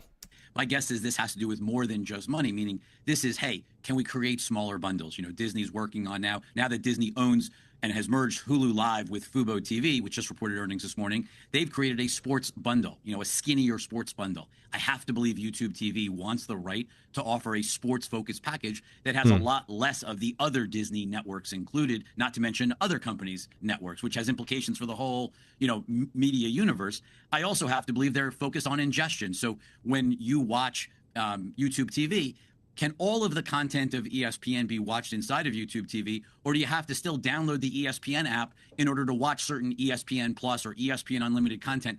These are all the complexities that go far beyond the specific dollars and cents. Right. And I think that's what Google's fighting for. Rich, I happen to be a YouTube TV customer, as it happens. So am I. I think it's actually a tremendous product. Tremendous product. And frankly, it would be easier, I would imagine, to be able to watch some of that Disney programming inside of that app rather than have to go off to Hulu or go off to ESPN or whatnot to go find, programming that wasn't live, if you will. What is the implication of Disney doing that? Meaning, if they go that route and were to allow such a thing, it, I assume, means that everybody else will have to allow such a thing. And then does it effectively all of a sudden disintermediate once again the consumer relationship? And how valuable is that relationship or not anymore? I mean, look, Comcast struck a deal recently, or NBC Universal struck a deal recently, where a lot of the Peacock sports content is now being launched onto a NBC sports network and then carried and ingested into YouTube TV. That was part of the NBC skirmish with YouTube TV last month. And so I think the implication, though, to answer your question, Andrew, is, YouTube is putting the consumer first. They want to have the idea. They believe they have the best product. It's why you have it. It's why I have it. It's why my team has it. Like, it is a great product. They are trying to provide and put the consumer first, especially when it comes to sports, so that all of your sports, if you're going to take a big bundle, you're probably a sports fan, and they want to have a one-stop shop where you watch everything sports in one place. That obviously isn't great for standalone sports applications like ESPN trying to build a standalone D2C business. But from a viewer, standpoint, the consumer and actual getting eyeballs on content, I think it's great. I think more people are going to watch NBC sports content inside of YouTube TV than if they had to go to the Peacock app. And I think the same thing would be true for ESPN if all of that content was ingested. So this is a really important, battle in terms of how it plays out and what rights and packaging YouTube is able to get. And my guess is they're willing to really go to the mat because the relative importance is very, very different between the two companies. But Rich, now come back to me on one other side. How much of this is a dollars and cents story versus a consumer story, which is what the product ultimately looks like? And interestingly, the other last piece of this is Google. It's never going to be about the consumer. It's never about us. It's about them. This is such a, it's a pissing match. I would think has an incentive to try to keep the bundle together, right? They want to support all of these content players, I would imagine, because that's the product that they are offering. It's crazy that, Google doesn't spend any money on like generating and creating content. YouTube doesn't create its own content. YouTube is a conglomerate of creators creating content for them, essentially. And that's how they are making their money, basically. It's about them trying to make as much money as humanly possible. Yeah. So YouTube TV is literally just a bundle of other networks producing work.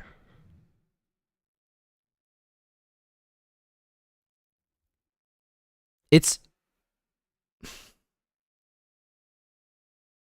sucks to be a consumer today and be a sports fan. It's really, really difficult to be a sports fan on a budget. You can't. You have to have so much gold to be able to watch all the sports. I mean, I pay $20 a month or whatever just for ESPN Plus alone.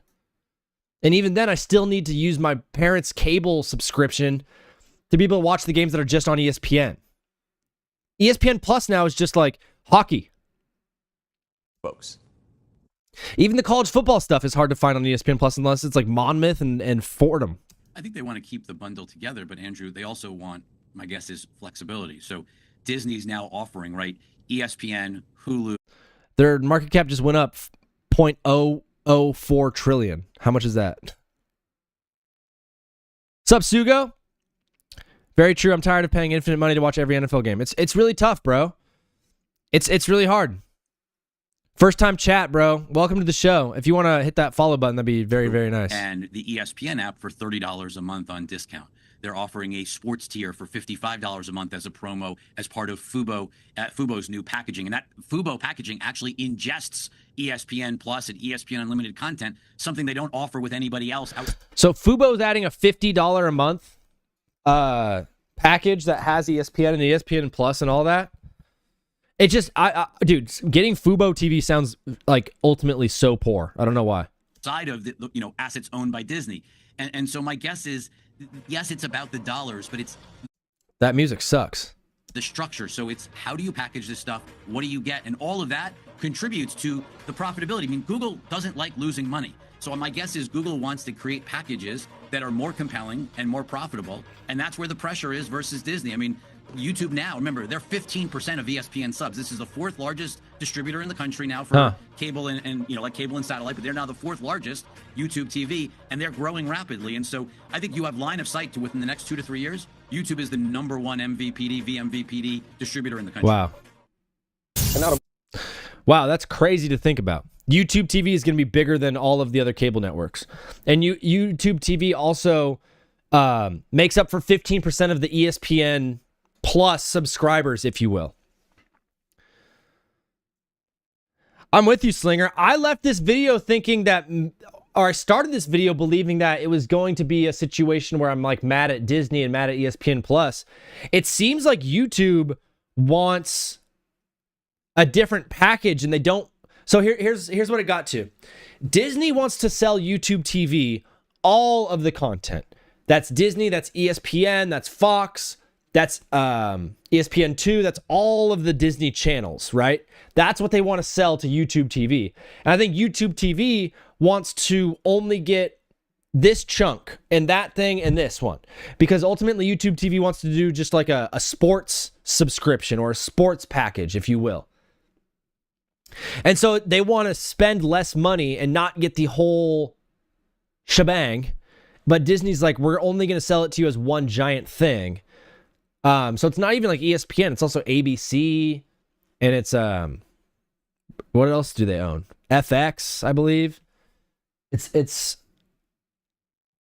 just stupid. You know, YouTube wants, instead of ESPN going like, fine, okay, you can just buy ESPN for this much and you can buy this for that much. They're like, no, we're one package. We're selling our entire catalog. It's like going to a store and being like, can I buy this shirt? And they're like, no, you have to buy the pants and the shoes and the socks. But the pants and the shoes and the socks are ugly. I don't want them. Well, if you want the shirt, you need to buy the other ones. They're selling it as like a bundle. And YouTube TV just is like, nah, man, I don't want that. All I want is ESPN. It's annoying. It's tough. And just like there's a game tonight, and there's an incredible game tonight, and you're not able to watch it on ESPN. You're not able to watch it you're not able to watch it on YouTube TV. And that's really tough because tonight's game is going to be awesome. Tonight's game is going to be super awesome. But before we roll into tonight's game, there are still games that I want to cover from yesterday, and we're going to talk college football on Wednesday. I think college football is going to be the Wednesday show because we get to look at the playoff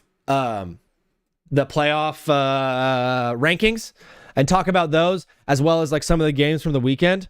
But just a slight preview, Oklahoma and Texas, both of those teams have insanely tough games today. Texas plays Georgia at Georgia, and then Oklahoma plays at Alabama. So two awesome games on Saturday, but both big prove-it games for both teams.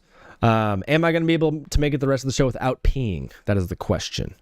And Tech crushed, dude. We told you on Friday's show to take Tech, and if you took Tech, you're very, very happy about that. But a team that did not crush, a team that was not very good. The Bills looked horrible on Saturday, dude. The Bills looked awful. If you take Josh Allen off this team, they're just the New York Jets. This roster's not good. The entire game, they were basically in third and long. The entire first half, I think they played from third and long. It was really bad. Their offense was super stagnant because they couldn't run the ball. I've been saying it all season, man. When this team can't run, this team's not good. I mean, they were down 16-0 at the half to Miami. And then the rest of the game was just like, hey, Josh Allen, can you play hero ball? And he wasn't able to. He fumbled and threw a pick in that second half. Miami gave them opportunities to get back in the game, too. Miami gave them opportunities to get back in the game. And I understand this happens every year with the Bills. They go down to Miami when it's cold in Orchard Park, it's cold in Buffalo, and they go to Miami and it's like 85 degrees and humid, and they just like cannot function. They cannot function. It's too much of a weather difference. We always make fun of the Dolphins for when they have to play a cold weather game in the playoffs. But dude, it's the exact same thing when a cold weather team comes down to Miami in the middle of November and it's hot. They just suck, dude. The Bills O-line played horrible the whole game. The Dolphins were the Dolphins were able to generate an incredible pass rush. They were getting to Josh Allen a lot. They were making that job hard for him. And I know a lot of this is about how bad the Bills were, but the Dolphins looked great. I mean, I'm happy for the Dolphins, man. I'm happy for Dolphins fans that they got this win. It doesn't really do much for them, but I'm happy for them. I'm happy for Tua. I like Tua. He's a good guy. I'm happy for Mike McDaniels. I like Mike. But the O-line generated a ton of push. Devon Achane. Oh my gosh, dude. Devon Achane was awesome in this game, dude. It was a career game against this Buffalo team that cannot stop the run. And so that's why I'm like, that game against the Chiefs was a fugazi because the Chiefs didn't run the ball. I'm telling you, bro. All you have to do on this team is run the ball. The Bills might not even make the playoffs, dude. They're not going to win the AFC East. They're not winning their division, but this team might not even make the playoffs. If you can't stop the run, you can't win games. And I feel so good for Tua. He was dropping dimes yesterday, dude. I don't know if Tua's the guy for Miami moving forward, but he is a starter in this league. I believe in Tua as a starter in this league. But the Bills, you just can't take them seriously as a contender. You're keeping Achane? That's probably a smart move. You can't take the Bills seriously as a contender after that game. I mean, looking at their schedule, like I said, they're not winning that division. They're not. We keep talking about, oh man, the Bills versus the Chiefs in the playoffs. This team might not even make the playoffs. I want to see who the rest of their schedule is. The Lakers play at 4 today at Charlotte. It's stinky. I have to pee and poop. Bless you. My roommate sneezed. Devon Achane was awesome yesterday, dude. Yeah, they play the Bucks, Texans, Steelers, Bengals, Patriots. And then Browns, Eagles, Jets. I don't know. If they go 500 the rest of the way, are they going to make the playoffs at 9-6? At 8 games. I mean, yeah, they'll make the playoffs at 10-7, maybe. But the AFC's got some good teams, man. I don't know. Is Luka back yet? I don't know. Let's check. I have to pee so bad.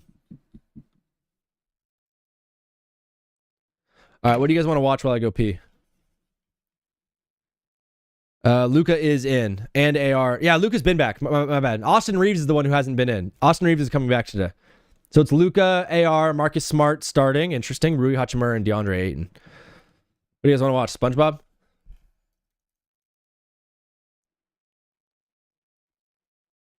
Na. 4 hours of SpongeBob. Just a couple more. Something wonderful is about to happen to you. I love puppies. Thanks, Fortune Cookie. Oh, eat your hat and you will fall in love.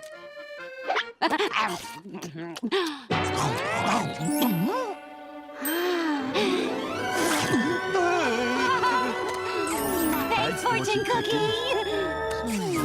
You will soon injure your legs. My legs! I was looking for an excuse to get out of jury duty. Thanks, Fortune Cookie! Those Fortune Cookies are a hit. Another order? Okay. Get ready, Spatchy. Time to grill up one more golden piping hot Krabby Patty double dip milkshake. Gee, I haven't made one of those in a while. Order up! One double dip milkshake. Wait! I almost forgot. Cherry on top. There you are, sir. A perfect double dip milkshake. Enjoy. Well, it looks delightful.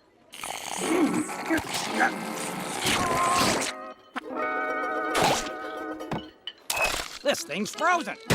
Barnacles! How am I supposed to drink this? This shake is disgusting. Why, you probably don't even have a license to milkshake. A license to milkshake? Well, of course I do, silly.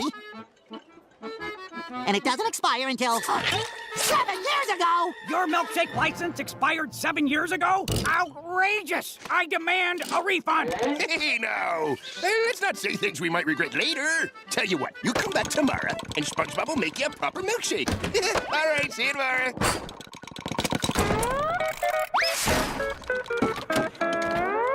Where are we going, Mr. Krabs? Where is Clank Crab with the secret... SpongeBob SquarePants official. Okay. Oh, he's live. Okay, Gary. No goofing off.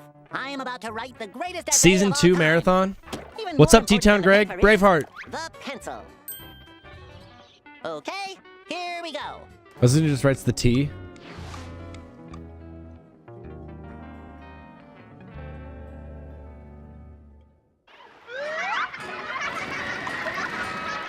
Come on, SpongeBob. Come on, pencil. Make words. Gary! Hey, hey. Wait, a laser rat. We've watched like 30 seconds of this. What happens in this episode again? Is this when he... Is this the one where the guy in the boat drops the pencil? The guy in the boat drops the pencil. He picks it up. Hey, Gary! How's my favorite mollusk? How about you let old SpongeBob fix you up something to eat?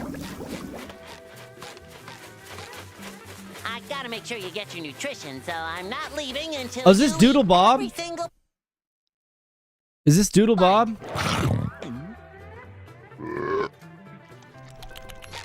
Why, that didn't take too long. It's only 10 o'clock.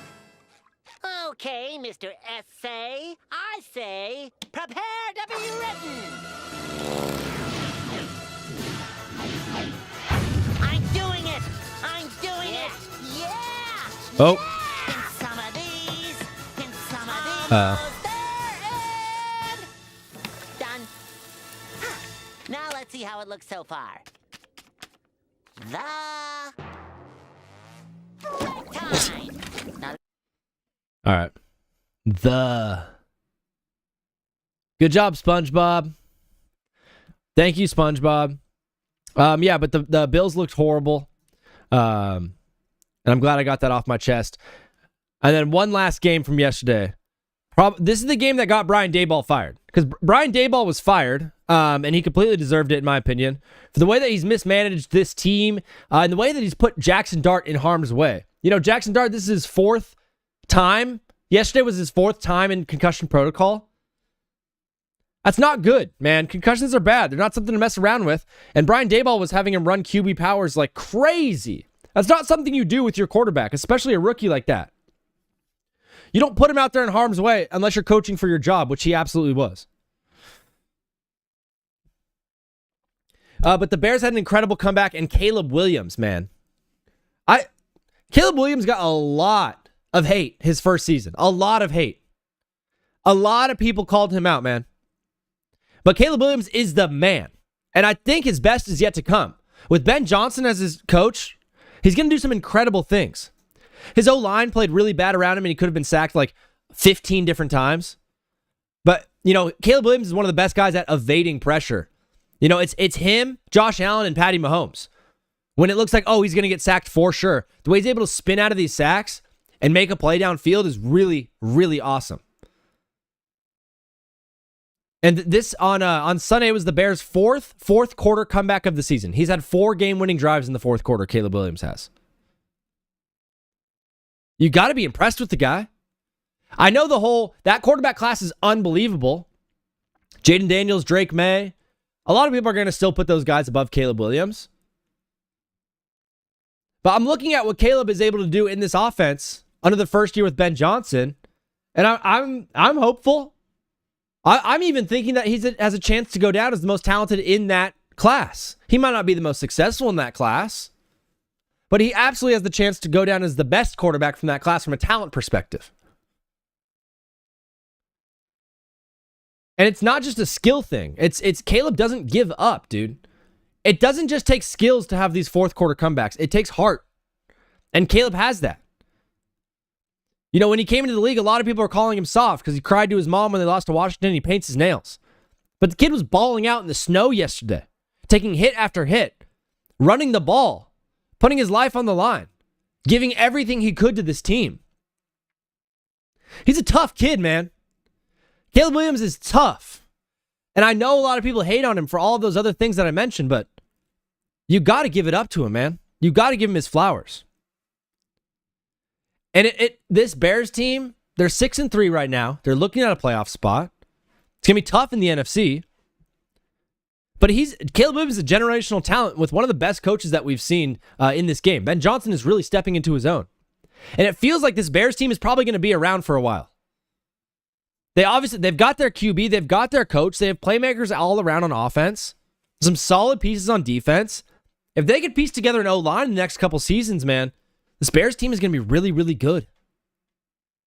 They're going to be an absolute contender, and it starts with a guy under center. It starts with Caleb Williams, and that coach is awesome.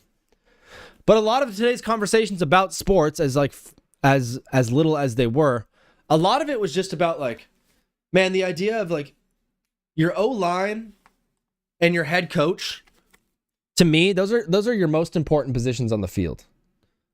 I don't really I can't really think of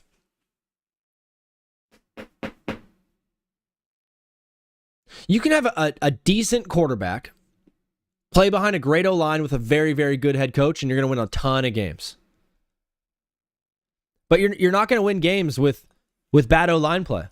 You know, the Chargers are somehow able to do it because they have the good coach. Jim Harbaugh is awesome. That O-line is trash. It's the two most important positions on the field. But let's look at tonight, because tonight we have an awesome game between the Packers and the Eagles. It should be quite a fun one. This is a huge game for both teams. You know, the Eagles are 6-2. The Packers are 5-2-1. This is a huge game for the NFC in general. And I know you got to put the Eagles, or you got to put the Seahawks and the Rams at the top of the NFC. You got to put those two at the top of the NFC. They play each other next week, so that's going to be a massive, massive game. The Seahawks and the Rams play in Los Angeles. That's going to be a huge, huge game. But this game tonight is no slouch. This is a prove-it game, because both of these teams throughout the season have shown us, like, are they that good? You know, we've looked at the Packers and we've said, man, this team's pretty inconsistent. I've talked a lot of crap on the Packers. A lot. And this Eagles team hasn't really shown it yet this season. They haven't put it all together. And so both of these teams are using tonight as an opportunity to show the world we are for real. And we could walk away from this thing.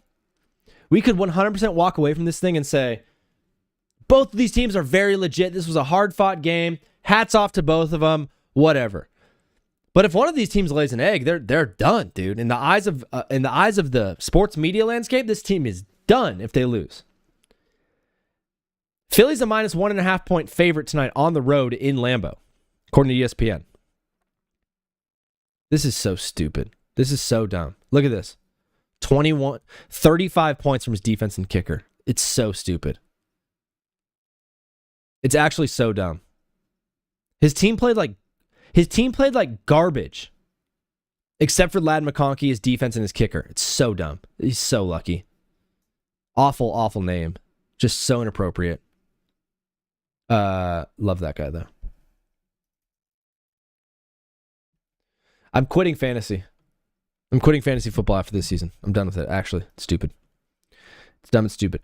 Oh, but I do want to start fantasy basketball. I do want to start playing fantasy basketball and fantasy baseball, so if anyone's into that, it's just a really good way to keep up with all the players and stuff. Okay. Dude. Maybe. 13,000 people have placed this bet.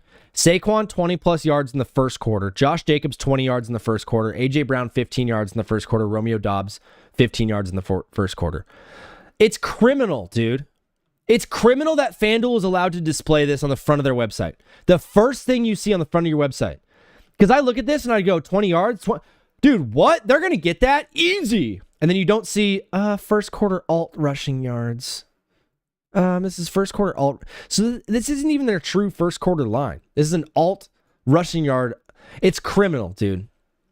It's criminal that they're allowed to do this. This is the first thing that you see on their website. So that random guy who decided, you know what, I'm gonna put $20 into FanDuel. I'm gonna put $20 into FanDuel. I mean, Mintberry Crunch just sent me a text of like, just the worst parlay ever. HowToLoseMoney.com. Donovan Mitchell first point. This is a first point score, a 4-way first point scorer player prop. It's Donovan Mitchell in the Cavs and the Heat game, Ant in the Tims and Jazz game, James Harden in the Clippers game, the Clippers and the Hawks game, and then DeAndre Ayton and the Lakers and the Hornets game. I mean, $4.50 to win $20,000. Mittenberry, $4.50 to win $20K. Are you kidding me? I mean, how many of these do you have to place throughout your entire life until you hit one? Because let's do the math. Say there's how many days are in the basketball season?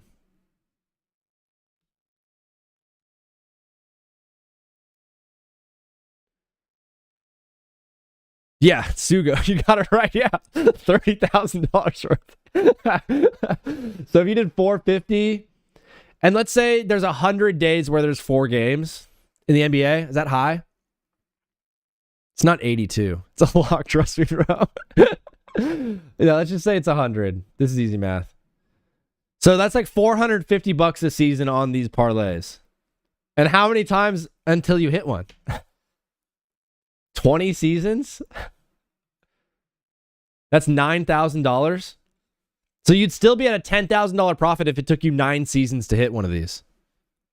I mean, if you're in it for the long run and you have $9K to throw away, like, you might as well do one of these. It's a 4-way first point scorer prop. Mint Berry, I might have just talked you into doing these for the rest of your life.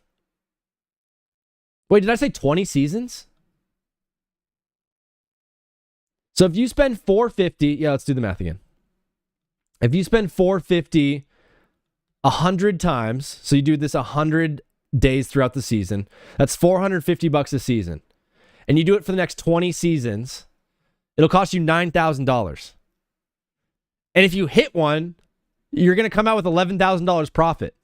So I'm pretty sure Mint Berry, within the next 20 seasons, will be 40.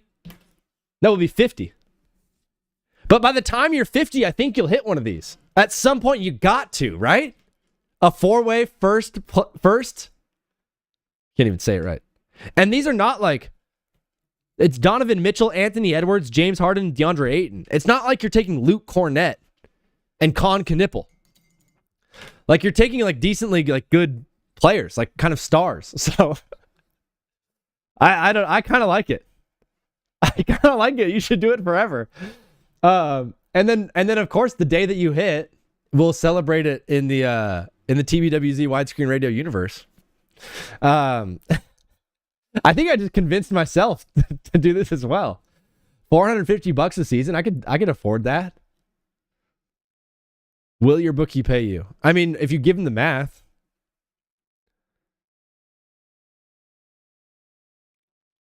Do you think there's a guy? Oh, that sounds so illegal. I was going to say, is there a guy who lives in Vegas and like takes bets for people and places them at the legal sports book for them? Has to be. Philly minus 1.5 on the road. All the money and is on Philly to win this game. Huh. This is a tough one. This is a really tough one. Originally I would lean towards Philly just because I think they're the better team than the Packers, but you know, on the road at night, it's going to be cold in Green Bay. What's the weather like in Green Bay?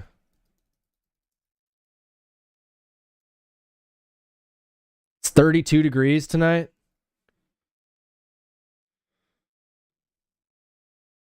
Slight chance of, very, very slight chance of snow. Is it going to be windy? Guys, are we looking at an under? Wind gusts up to 14. It's not too bad. The real feel is 29. It's gonna be cold. It's gonna be really, really cold tonight. Tonight's gonna look like football, man. Bro, tonight's gonna look like football. With the classic jerseys on both teams. It's a great uniform matchup. It's gonna be cold. We're gonna see people screaming. We're gonna see people screaming for their team, and you'll see the breath. You'll see the guys huffing and puffing. Man, tonight's going to look like football. And you got two classic matchups as well. Tonight's going to be awesome, dude. Tonight should be a great game. Itching my nose. It should be a great game. It should be a super fun Monday night. Man, I really hope Mint Barry hits this. It'd be hilarious if it just happens tonight. And I was like, it's going to take you 20 seasons and you just do it right now. That'd be awesome. This game's going to look like football, bro. I think it's going to come down to... The Packers gave up 175 yards to Rico Dowdle. I think the Eagles are going to be able to run the ball. Plus, I'm looking at this. During the offseason when there was that whole stop the tush push thing, the leading team behind that was the Packers. So there's some bad blood here. There's some bad blood here for sure. The Eagles beat the Packers on the way to the Super Bowl, of course. And the Packers complained all day about the all offseason about the tush push. I really think we're going to get some petty football, and the Eagles are going to just try to run the ball down these guys' throats. Just run it down their throats, and it's going to open the pass game. Man, they might run the tush push first play of the game. That would be funny. That would be really funny. I like Jalen Hurts tonight. I like him rushing.